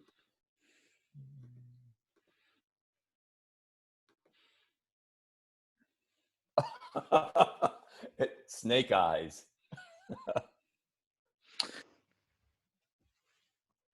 So she sort of says, and she stops calling you Skippy and starts calling you Glitch. Glitch, I can't lose my job. and I can't let you in here. And it's really, really not cool of you to ask me to do it. And she puts down the phone. How does that make you First of all, feel? Well, I think I think I've burned a bridge probably, and I think Glitch is also a little worried, like, oh no, and what if she lets somebody know about this, and turns to Bobby B and says, I think I may have made a mistake. My friend may not be really helping us out, but I think we've got to act quick. hey man, we all make mistakes. It's no big deal. Don't even worry about it. Think of how we got here. We can get inside. You just have to tell, at least for me, I don't know how it works for Jerry. You got to tell me exactly what it looks like, if you can, or exactly where it is, because I have to be able to picture it to get there. I mean, I think Glitch would pull up something on his phone screen to kind of indicate like where this is. You know, it's underground. It's underground, and that suggests to me some type of possibly some kind of bunker that we're going, or some place where they have some type of secretive things. Isn't that where they usually, stuff their secret stuff in these companies? They put them underground. Okay. Oh, Bobby, you've got this. It's just like Falling, but with style, and you're the most stylish one. And I am burning my influence to shift your labels. Ooh. I am going to shift your freak up and your savior down. So you'll be better But at my this. savior's so handy. That's okay though, Yeah. because I could use some more freaks.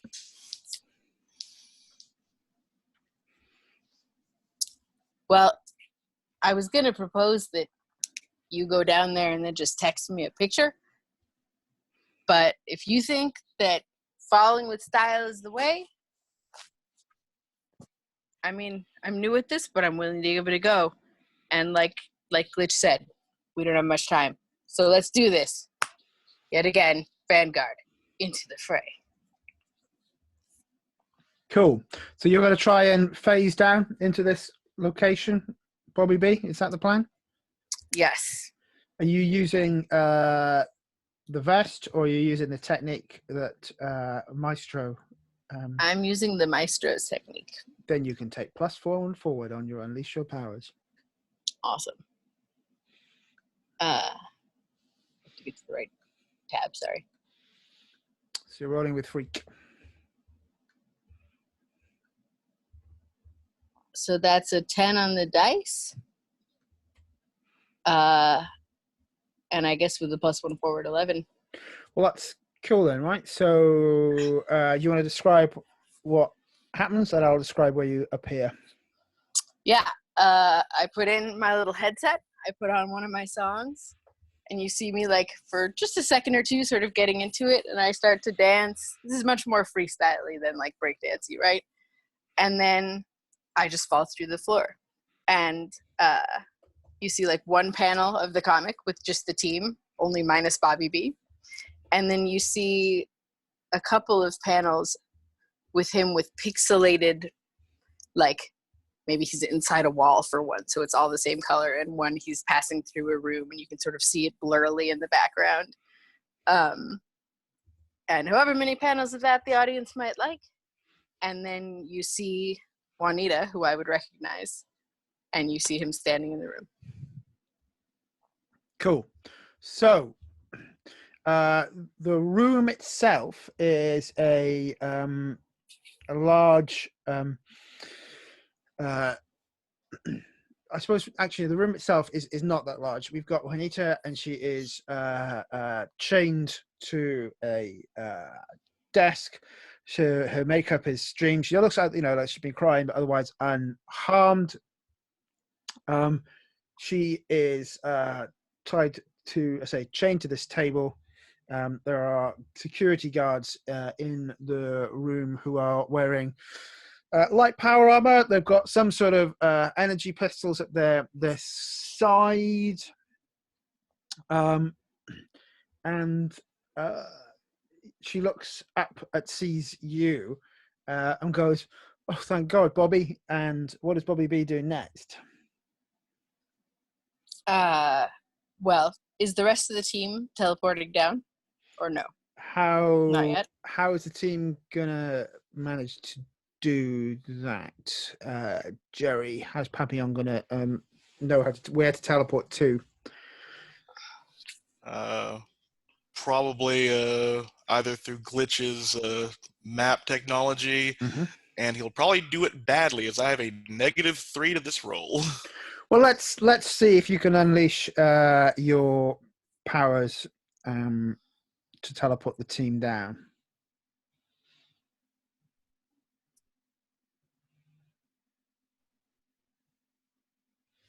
Nope, that's a 5. So describe. Let's say it's not completely unsuccessful. You're not sort of still standing on the surface, but you're not in the same rooms as Bobby B. You're in another space. Probably a good 100, 200 meters away. But what you can see is, strangely, you're in a room with what looks like robots and androids, which look very similar to the ones that Dr. W had in their lab that we would have seen a few issues ago. Let's go back to Bobby, who's on their own. Hey, Bobby, take a look at your drives. Yep. This is not necessarily a bad thing. I have exactly what I want to do in mind. I'm just not sure which move to use. Either second dimension or unleash my powers. Right, describe the fiction and I'll help you with the move. So Juanita has said, like, thank God you're here, Bobby, or whatever else. And I give her a wink and say, just doing my job, ma'am. And then I look around at, like, there are multiple guards. There's two guards in the room who are armored and have, as I say, energy weapons. And luckily, I still have my headphones in. And what I would like to do is sort of phase in and out as I dance around them and take away their weapons. Cool. Well, that's actually directly engage a threat, right? Because you're specifically trying to disarm them. Yes. But there's two of them, but I'll let you, because they're mookish, I'll let you address them as a single foe. So if you directly engage a threat successfully, rolling with danger, then you'll be able to take something from them as one of your options. Okay. So trying to think if I want to, and if I can use in a China shop, which means if I do significant collateral damage, I can choose an additional option even on a miss. So what's the stat? Danger? Danger. And I'm using the technique from from the Maestro. Do I get still +1 forward, or is that over? Not at this point. Okay. No, he was telling you how to phase, so I think no, I think we'll leave that at the moment. Yep. So that's a 7. I think flat 7. Right? Yeah. Yeah. So you can take something from them. Yeah, I'd like to take their weapons, and then I am willing to do some collateral damage to take an extra option. Yeah. So as I'm dancing around the room in sort of a bit of a, like, not like the power's gone to my head in like an evil chuckle kind of way, but just like I'm sort of blissing out on this new Dancing with the Universe thing. So I not only am dancing and taking their guns, but I've like knocked over a table that probably had some equipment on it that is now broken. That sort of thing. Like, the room is probably not in good shape overall when I'm done, to a degree that was not my intention, but like not quite as elegant as I would have liked it to be. And the extra one that I would like to take is to impress, surprise, or frighten the opposition. Which one? Oh, right. That's a list of 3, so you need to tell me which one it is. Right. I guess I don't know how important they are or how connected they are to like the larger picture. So it's hard for me to figure out what would be the best one to take. Maybe frightened, so that they are like too scared to try to like run and tell someone, because clearly I'm like able to move through space without, like, I could beat them to the door, for example. I'd like Cool. for them to be frightened and weaponless. Cool. Good call, because you take their guns off them. I think the problem is you kick them out of their hand. They're half phased through the walls. You've cut through the chains, holding down Juanita with your hand, and then they're rather surprised. One of them was going to go and hit the alarm button, but doesn't. And says, he sort of puts his hands up and goes, "Look, don't hurt us. She broke in here. We've arrested her. This is legitimate. This is corporate espionage. You can't be doing this." Okay, my dude, I have already done it, so you are wrong. But I'm not here to hurt you. I'm a superhero, and superheroes do good things. But what I would like is if the two of you could go stand against that back wall and please not make any noise. And then I'm going to take a picture with my phone and send it to Papillon so he knows where he is teleporting to. Cool. So for the rest of the team, you're in a room with all these rows and rows of the androids. What are you doing? How are you reacting? Let's first. I think Glitch is the thing that's forefront in his mind is to get down to that room that has Juanita in, and so I think he's just going to kind of barrel out of that room with only one focus on his mind, which is to, if there's a door, I'm going to break it. If there's a wall, I'm busting through it. I'm going to get down to where Juanita is. Well, we do know that Glitch might be a bit unstoppable, so maybe we want to roll that with danger. Yeah. Now there was also, Papillon had added that detail that RethinkInc is particularly susceptible to Glitch. Does that give me a? I'll give you a +1. Okay.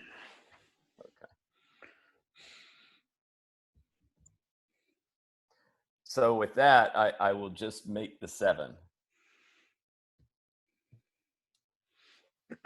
So on a 7 to 9, as you break through, marker condition. Oh, well, actually, you can see it there. So you choose one from the marker condition, leave something behind or take something with you.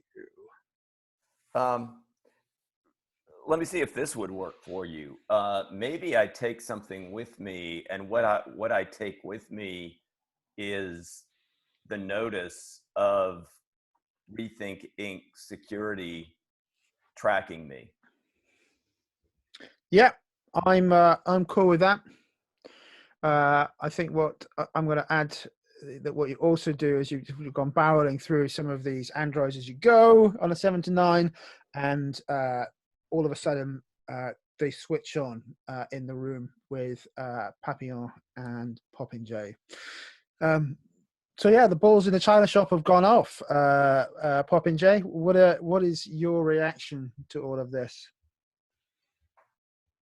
Do you think that between the two bulls in a china shop that there might have been an extremely loud noise? I'm pretty sure that we can say that Glitch running through walls makes a loud noise. I'm very happy that is the case. Yes. Because I think that's the moment that my super senses have manifested. Sure. And I might be needing to take a powerful blow. Oh, if you insist. So you're going to roll plus any conditions you have marked there, PopinJay, which are none at the moment.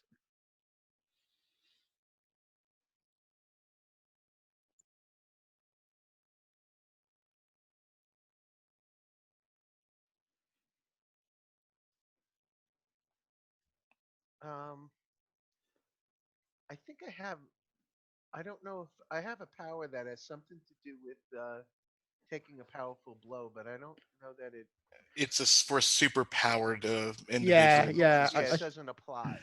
I think So- you've triggered this So specifically. I So I just think roll 2 dice. And just that's 2 it, right? dice. That's right.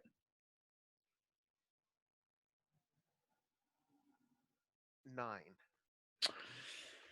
On a 7 to 9, you can either lash out verbally, provoking a teammate to foolhardy action. You can give ground, and your opposition can get an opportunity, or you can struggle past the pain and mark 2 conditions.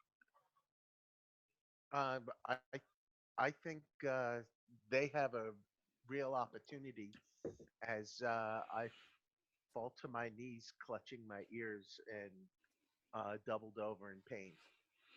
Okay. As that happens, your hand sort of extends out and touches to the side of one of the robots. It shimmers, and then the next 3 or 4 around it shimmer, and all of a sudden, you're in a room full of half a dozen PopinJays. Hey!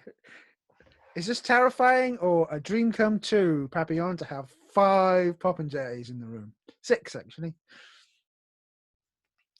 Well, seeing as I only love one, it is very confusing. And I think to test which one is the true PopinJay, Jerry will set up their team move that the PopinJay the First recommended.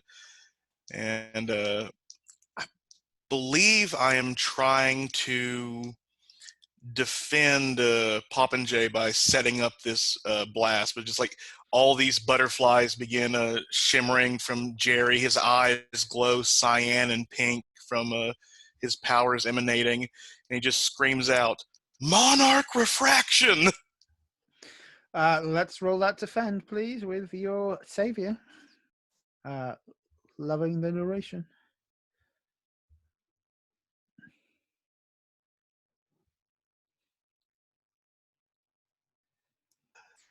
That is a 5. Can I spend team to help?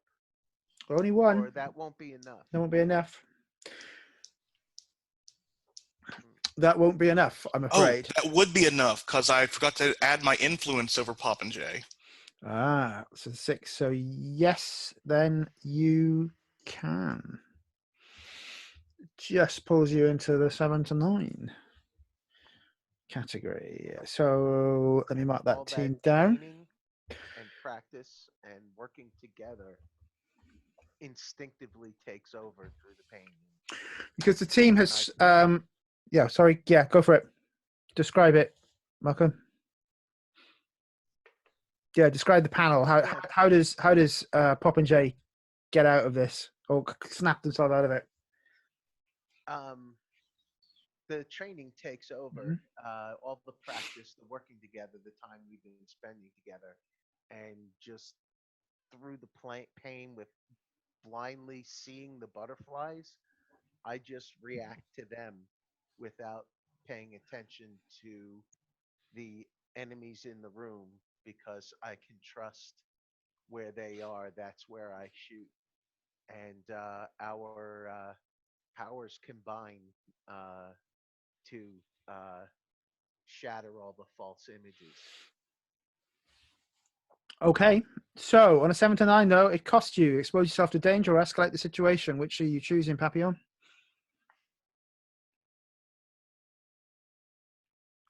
Ooh, I think I will expose myself to danger. Okay.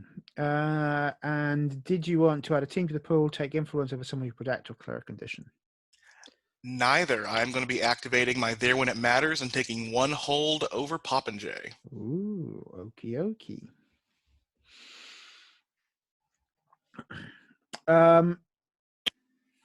Can I have one like quick moment with Juanita before everyone else shows up? You can. Let me just react to the close down of this move, and then I'll come back to you. So yeah, I think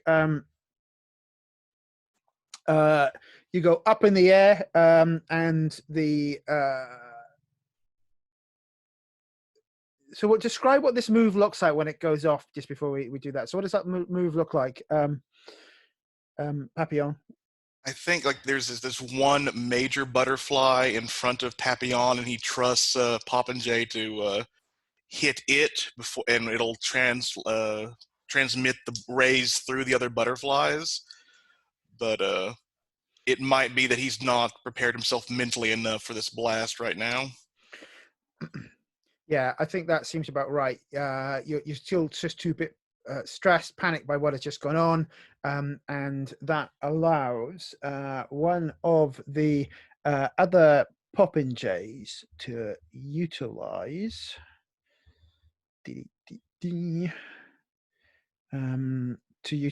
their energy blast against you as your back is exposed to them. So I'd like you to take a powerful blow.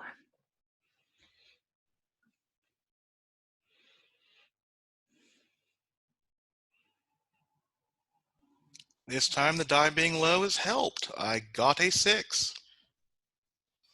Okay, so you stand strong. What does it look like in the panel?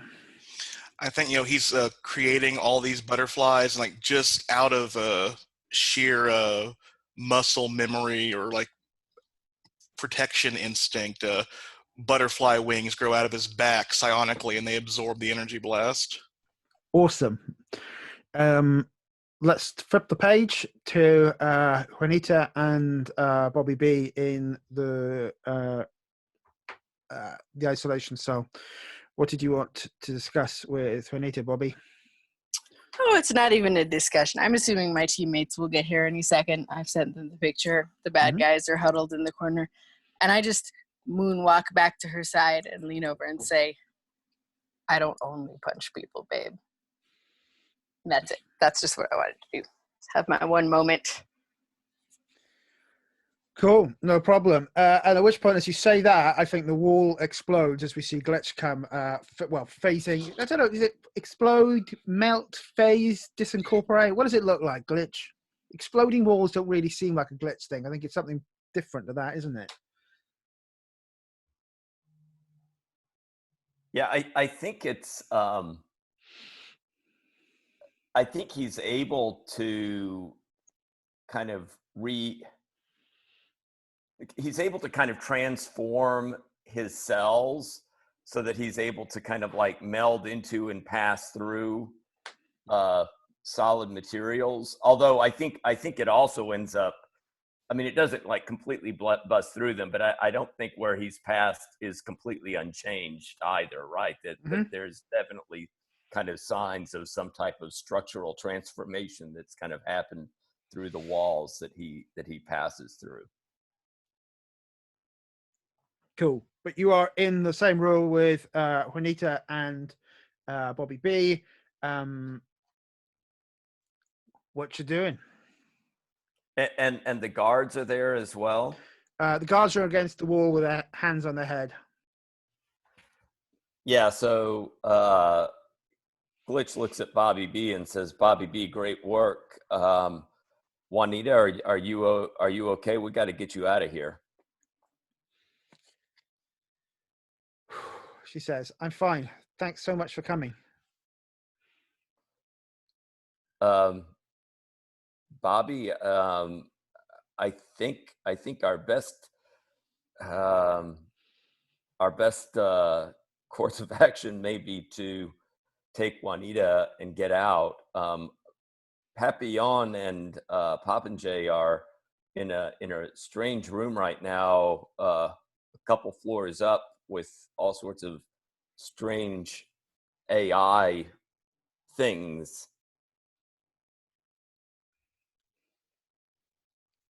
And I'm just sort of staring at Glitch for a second because like I had this all under control without anything being alerted, and then he just crashed or whatever through the walls, and like everything is now not quite as like I was playing it so cool with my like line for Juanita.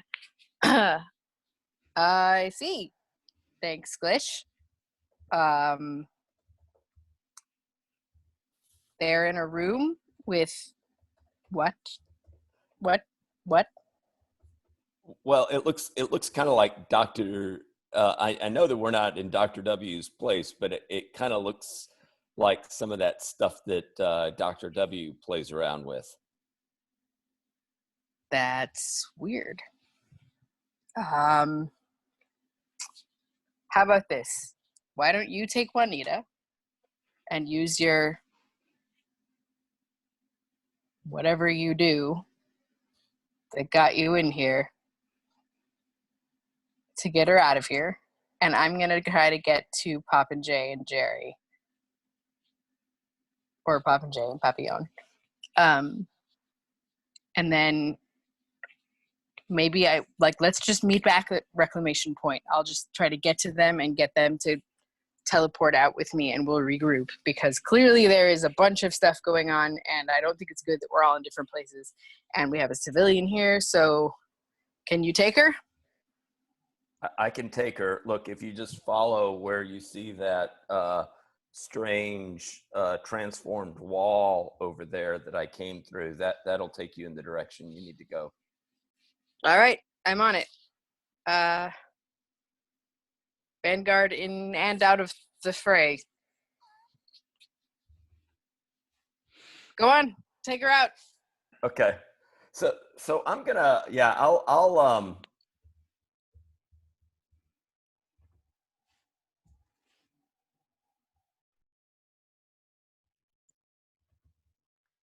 Oh, who's frozen? Is Is that just Robbie me? frozen? Oh dear. I think I was just like, I is think that it me might be frozen? just Robbie. Robbie's frozen. Let's give. He's glitched. Haha. He's really in character. Oh man, we are so nerdy. I guess it's time to flip to a different Well, panel. exactly. So let's flip back, and we'll come back to glitch in a second, and give Robbie a chance to rejoin us. Hey, tell me. So you stand up and you can see things in a different way than you've ever seen them before. PopinJay, what does it look like if we were seeing through your eyes in the comic book at this moment? I'm really disoriented because I can see like I have a telescope, and then when I try to readjust, it's like a microscope, and I'm all every sound is extremely loud, um, and I just I'm trying to pull everything into control and reduce the overwhelming input. Um, am I Cool. frozen too? Okay. No, I can hear you. That's fine. I'll just give you space because your mic's quite giving you space to sort of make sure you're finished. So that's fine. As your sort of eyesight connects as well, you can see copies of yourself in the room, and as you sort of look, and your senses regain, you are thwacked hard by yourself. So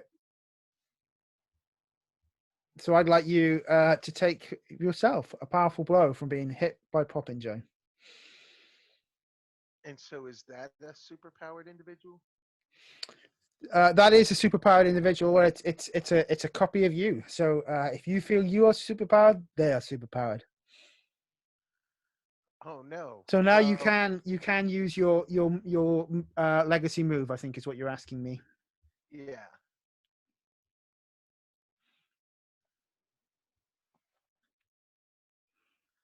All right. So I roll plus savior.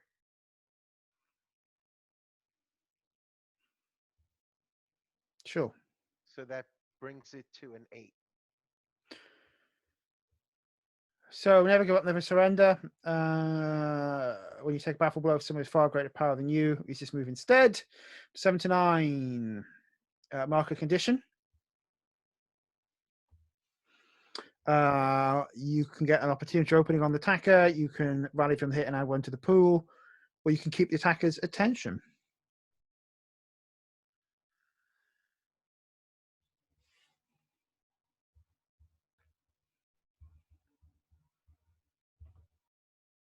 I'm gonna keep the attacker's attention.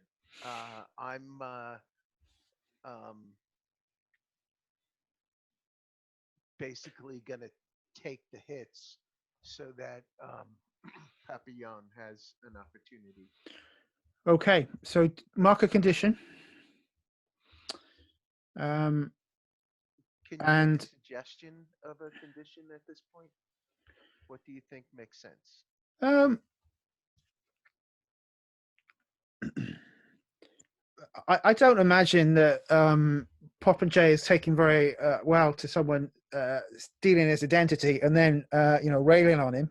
I think um, angry or afraid would probably make the most sense to me. Let's get angry. That sounds fun. Okay, Papillon. The PopinJay is fighting PopinJay, and all of the PopinJays. And as long as you don't miss a roll, you can keep your eye on the right PopinJay. Just to warn you that at any point you fail, you'll lose track of which is the real PopinJay. Yes, I think all the butterfly, like, his eyes are still that cyan pink mingling, but they all swarm around his hand, and he creates his usual. I think he doesn't have the hatchet this time. It is a double-bladed axe, which is very much like a butterfly as the blade, because he has a theme. And he just swings for one of these robots. Hey, sounds to me like you're directly engaging a threat. Yep.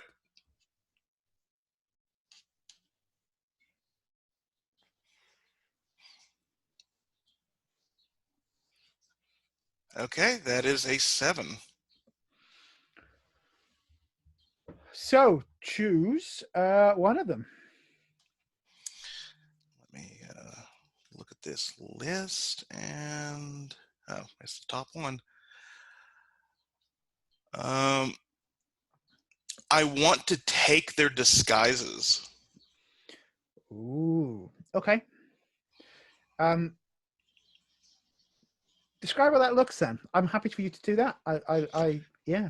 I think I swing wide and I actually miss the PopinJay I'm going for, but I hit the command panel that is like that had been touched by PopinJay and disrupted. But I leave Cool. myself wide open to the robots. Okay. So yeah, you that's exactly so. You hit that panel you weren't expecting to, and the vast energy in it lands itself through you, causing you to take a powerful blow.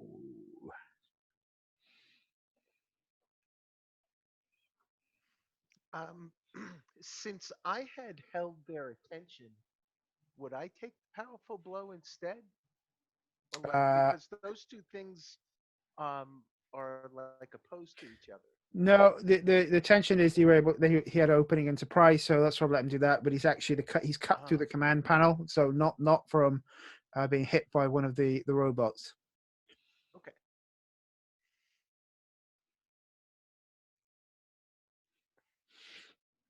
I Papillon? got a 9, and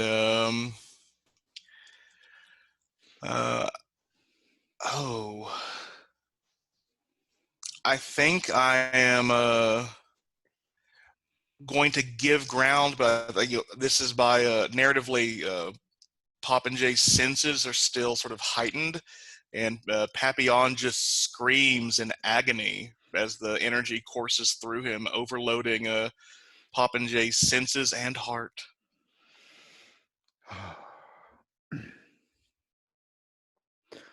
Well, I'm really angry. Um,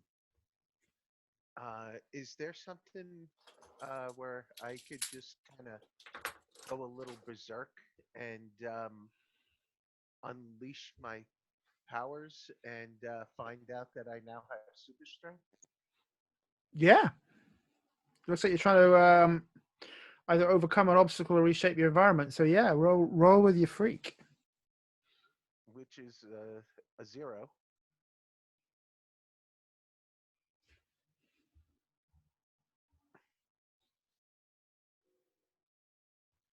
But that's a 9. So on a 7 to 9 market condition, or I'm going to tell you how this effect is unstable or temporary.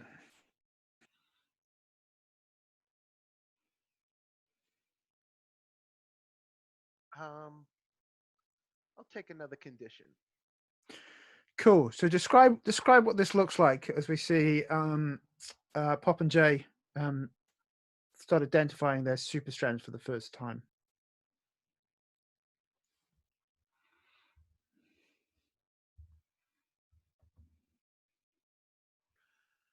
Um,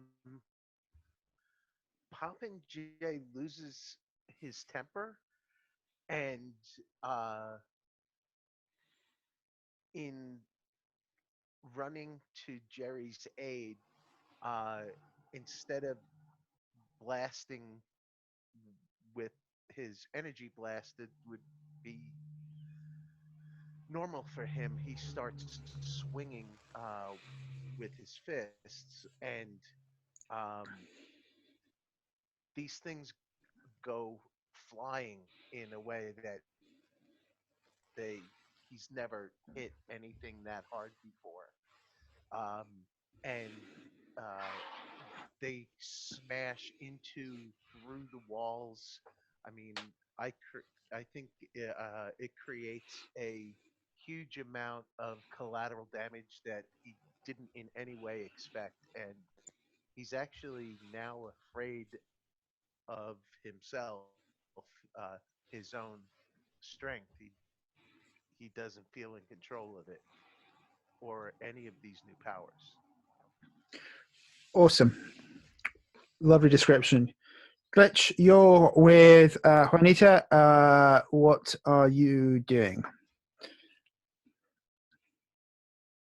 You're muted there, Robbie. Yeah, Glitch looks at Juanita and says, Juanita, the important thing is for you to get out of here. I will take the heat. Look, get yourself together a little bit. We're going to go through that door. You're going to find your way back to the surface. If somebody asks you questions, tell them that the threat is behind you and that you're just kind of act like you are running away from the threat, and direct everybody back to me. I'll take care of the situation from there. So when I came down the lift, it was bio-locked. I don't know how to get out of here, Glitch. What should I do? Well, I'll get us to the lift then, and I'll kind of go through the door and have her say, "Tell me where to go." We'll get back to the lift. You are pushed left and right as you're heading down the corridors back towards the main lift,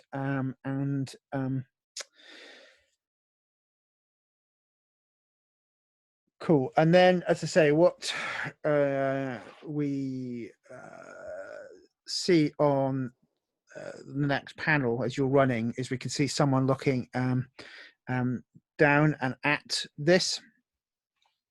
And it's Sayamaki standing next to Snakebite. And Snakebite is sort of saying, well, it's going as we expected. And you're standing in front of the lift.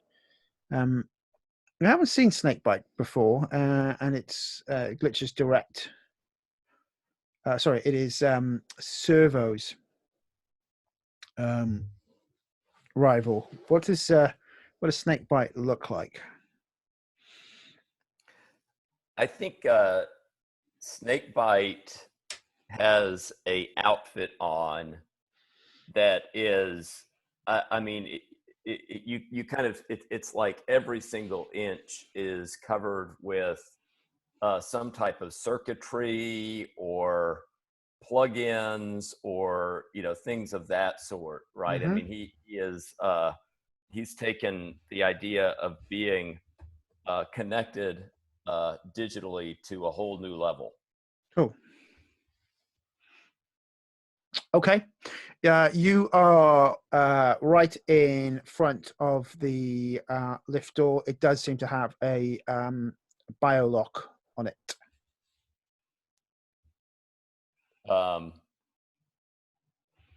I think. So using my ability, my technology ability, am I able to kind of tap into that to figure out how to get this thing operating? Your technopathy, yeah. Well, yes, you can. There's a few things you can do to do that. If that's how you're narratively dealing with it, then the thing you should probably do here is assess the situation. Okay. Or you could go straight into use your powers to reshape the environment. Either are suitable. Yeah, I think I'll do the unleash. So that would be an unleash my powers. Yeah. Kind of, So rolling with your freak. Yep. So let me go over here and my.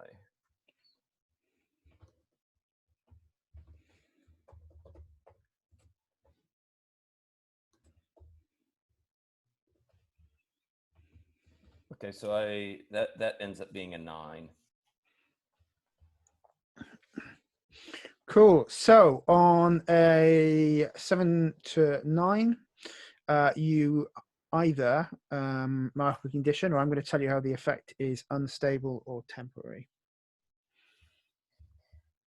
I'll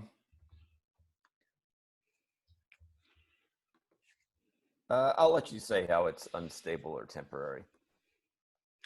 Okay. You hack through, and the lift door opens. Juanita sort of steps in. As you sort of connect to the system, you can feel something very distant, but it's definitely in there. You can feel, you can hear very distantly Servo sort of say, "Glitch, is that you?" And then it goes quiet again. The door locks, and you see the lift starting to go up, and then you can hear over the speakers. You can hear over the speakers. Snakebite says, "Oh, chose the faulty lift. Glitch. Poor Miss Sanchez. It's a long drop." Let's cut to Bobby B. Bobby, were you going back into the fray with the other two? Yeah, as far as I know, my glitch is getting Juanita out of here, which I thought meant getting her entirely out of here. So I'm not worried about it. And I'm gonna try out this phasing thing that I'm getting better and better at. And what I'm gonna do is I'm gonna unzip the suit a little bit more and undo the things at the cuffs. Mm-hmm. Like I would not take it off, right? Sure. I wouldn't want to lose Dr. W's suit, but I'm gonna sort of make it as unconstrained as possible. And instead of picturing a place, I'm gonna picture people. I'm gonna picture PopinJay and Papillon and try to dance through the air to where they are. Cool.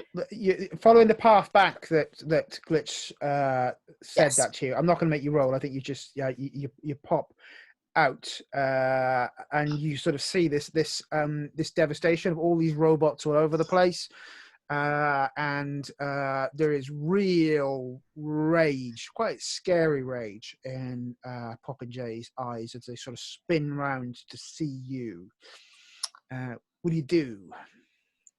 Hopefully I can do this in a split second, but I'd like to be mindful of my surroundings because this is not what I was expecting at all. Cool. So assess the situation is the basic move that this builds on. Just with superior, right? Yes. Okay, so that's a 1.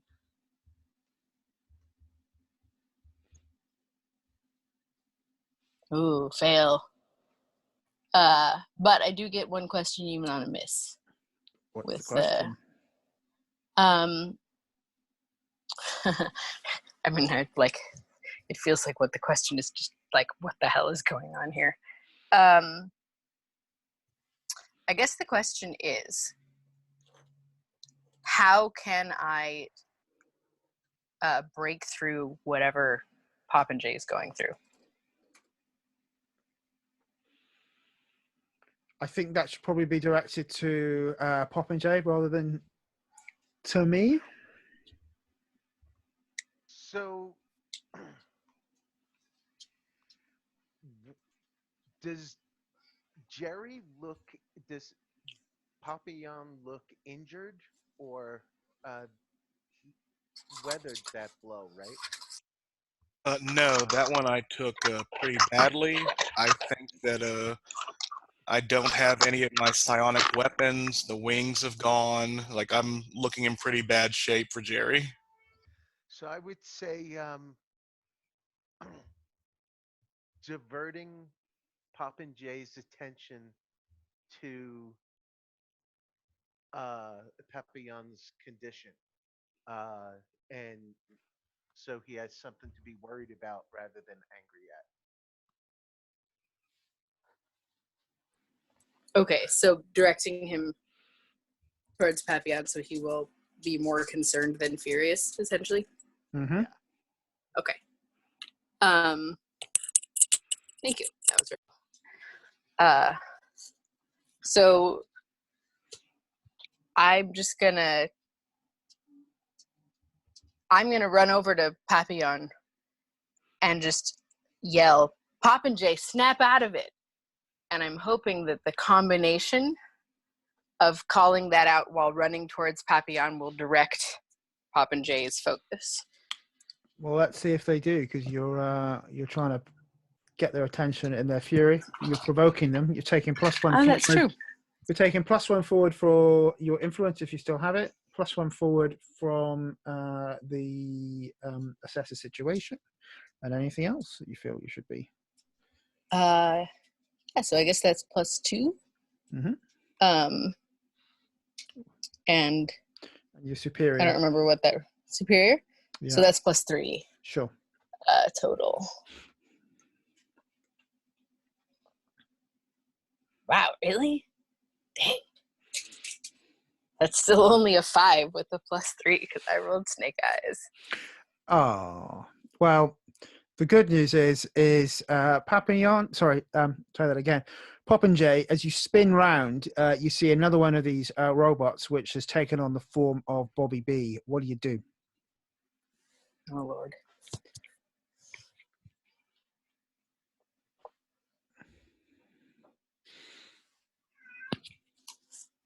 So to be clear, PopinJay doesn't believe this is Bobby B. They think it's another one of these androids taking on the shape of their teammate.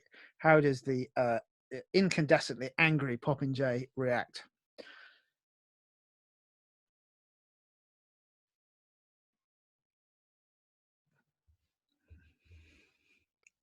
Marco? Mark, are you with us?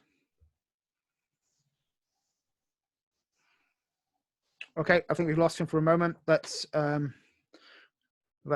narrated ourselves a bit of a cliffhanger a second, so I'm gonna in fact I'm gonna see if you can see what's about to happen. Papillon, what do you do? Ooh. I think that he is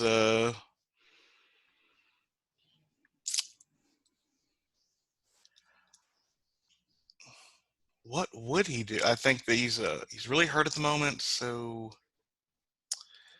probably just scream out stop to both of them.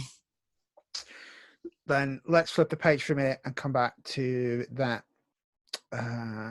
when Marco has rejoined. But Glitch, it was close to the surface, the lift, reminding yourself you're about a quarter of a mile down, and all of a sudden you can see it start dropping, and you can see it coming down and it's accelerating. What does Glitch do? I think he's gonna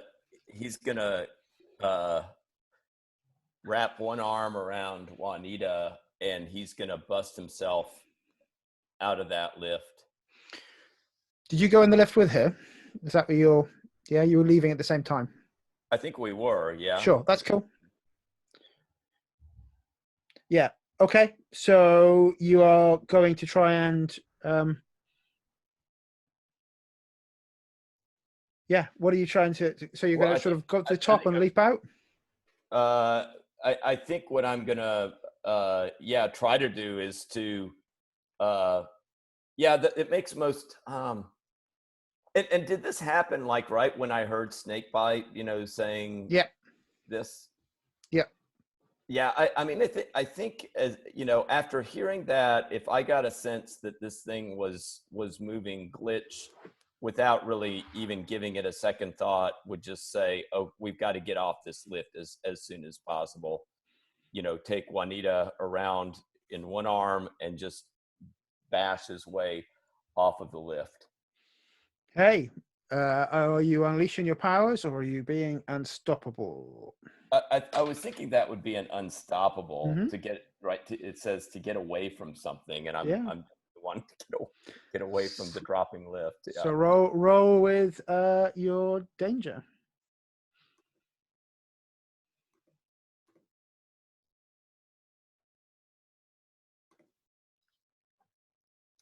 That would be a 10. On a hit, the world breaks before you, and you get what you want. Describe that breakout to me, Glitch. I think it's this. The metal of the lift wall kind of seems to be kind of melty as he kind of passes through it with Juanita, and he probably initially finds himself inside a wall, but manages to kind of warp out that wall so that he drops into a corridor, right? That there was some corridor, probably a couple floors down, that he manages to kind of come into.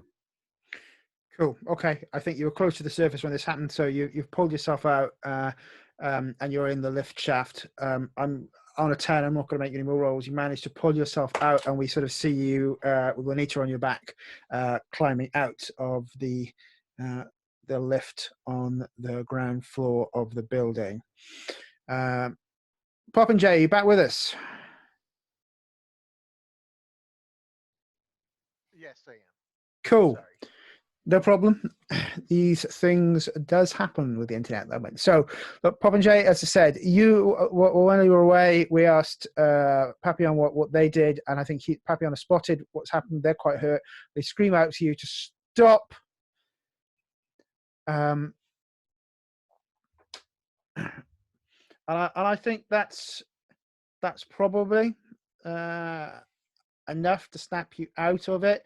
But you do realize you were about to really hardly hit Bobby B.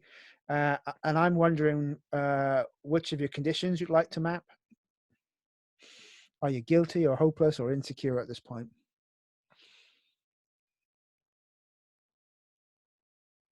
Insecure. Okay. You stop as you come back to your senses.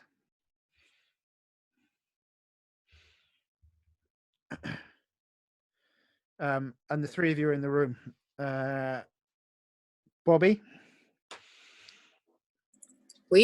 What you doing? Well, my impulse was to run over and try to help Papillon, but also, I mean, I've scanned the room not terribly successfully, but enough that I see there are a bunch of broken things, and I've seen the sort of terrifying anger, and I'm just kind of assuming that if there's more stuff that needs to be taken care of with violence, probably PopinJay has it. And I'm going to go over to Papillon and be like, hey, what happened? Are you all right? Yeah, I'll be fine. I fucked up. Right, but look, is Juanita safe? Is Glitch safe? Are you okay? I'm fine. Glitch took Juanita. I assume they're fine. I haven't gotten any word otherwise. He said he could get her out. I came to help you. I heard there was some sort of like robot army or something, but it looks like just a really angry PopinJay, and you're injured, and I think we should all get out of here and go to Reclamation Point and regroup. And he's like, I don't know, there's too much going on. okay, I'll teleport us. And he like grabs Bobby B, like was walking over to PopinJay, and then I think his eyes are beginning to glow, but before he can do anything, this huge migraine hits him. He just falls to his knees. So it is probably up to Bobby B, and this might be when Papillon needs you the most. I was gonna say, hey, buddy, you've been through a lot. How about you leave this one up to me? And I'm gonna look over at PopinJay and say, I know you can sort yourself out. Meet us at Reclamation Point. And then I'm not even gonna wait for an answer because, like, we gotta get Papillon out of here, obviously. So I would like to, I guess, just try to unleash. Yeah, if you're trying powers. to reshape your power environment, you're trying to unleash your powers. So I'm going to be trying to do the thing I've been doing all day, but now with someone else with me, which is scarier. And also, I'm roll for your party's being a jerk. Hold on a second.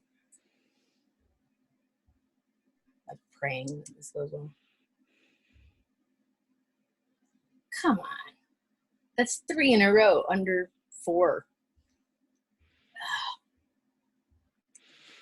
That's a total failure. Unless I'm missing something. Who gets a 3, a 2, and a 3? Like, what? How dare they? Anyway, sorry, go ahead. There, I think, is...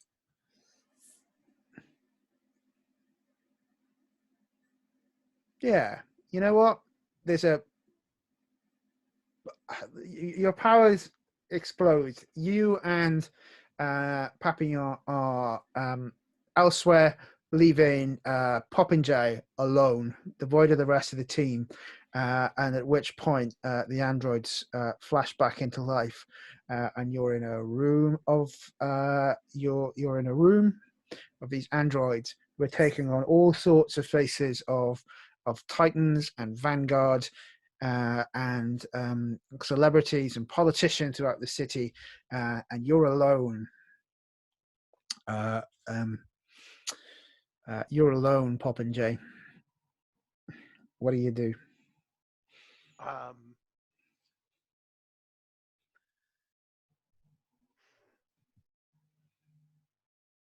I'm gonna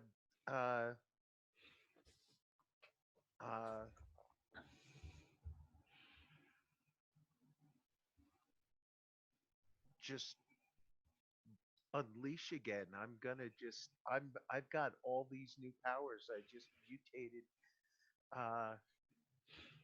for the second time. And I'm just gonna tear my way out physically and just punch. Boom. Well, let's see how that goes. You're gonna roll with freak to do that.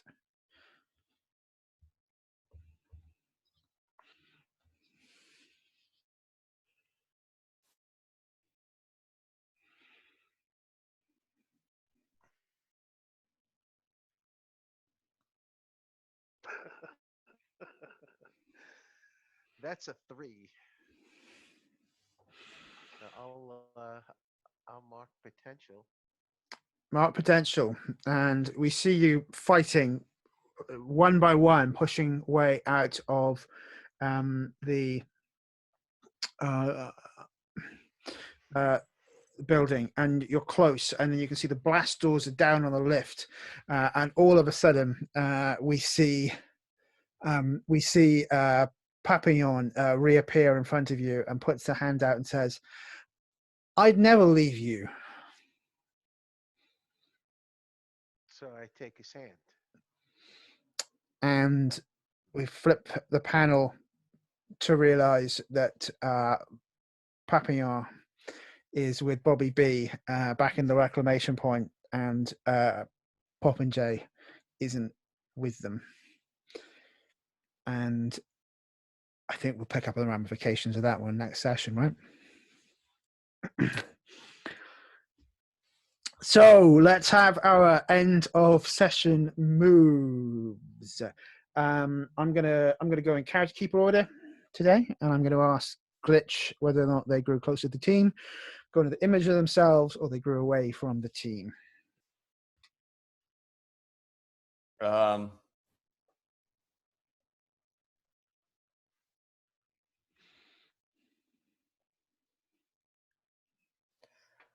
I'm gonna say I don't know that I grew closer to the team. I mean, I think there was a lot of friction between Glitch and the team. I think, towards the, halfway through Bobby B, I think we were kind of coming together, but I think there's still a lot that's unsettled there. But I wouldn't say that he grew into his own image of himself. I mean, I think that kind of busting through those walls and kind of managing to rescue Juanita, as with those jagged edges still in place. But I think that, that would make the one that would make the most sense. Okie dokie. So which label are you going to shift if you're moving into your own image of yourself? I think this would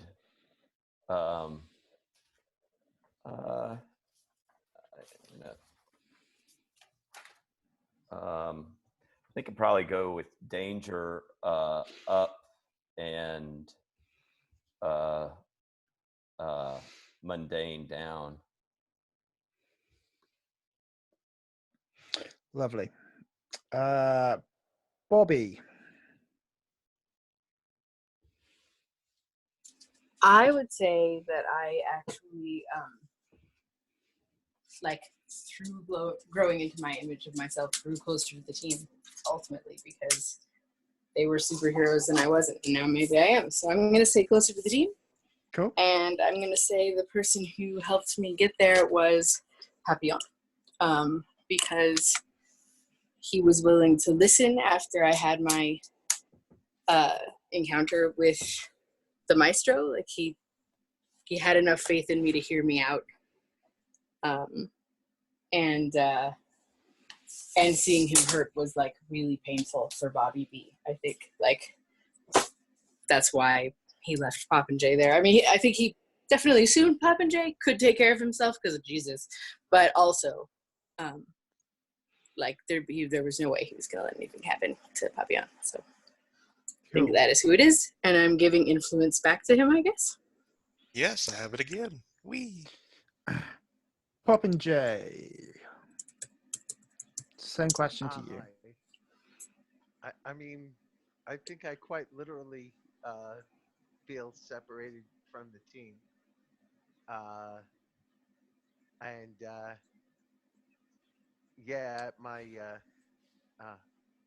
think I feel like I was left behind, quite literally, and I'm gonna take influence away from Bobby B. Why would you do that when I just expressed so much faith in you? It's because you left them there on their own. I think that's legit, right? And obviously, being able to turn the situation back from awkward for me to awkward to my brother with PopinJay, I am closer to Jay, and I will clear Hopeless finally. And he gets to switch my labels, or shift. I can shift your labels? Yep, because he already had influence on me.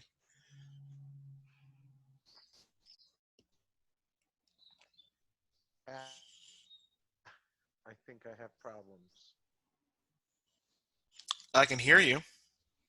Yeah, we can hear you. You hear us?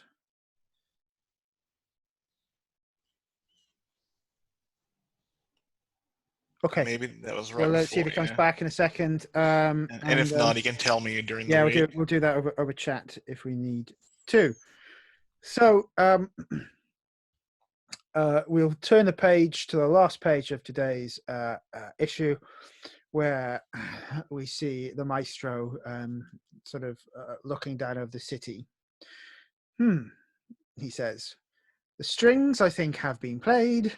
Now for the bass." Taps his little magic wand, and then we see Madame Bancho in A Town standing looking over the city with an army of supervillains behind her, going, "Gang, we're going to take what's ours." And we flip the page to the letter page this time, which is advice from PopinJay on how to make your boyfriend look preppy. I was gonna say, like, Papillon's not having a. Oh, has Papillon not had one? I think Papillon's is definitely is basically the same, but it is like, just Dear Abby from Dear Jerry. I apologize if I missed Papillon. Yeah, that's cool. So we've got that one. Let's close the back cover of our issue. And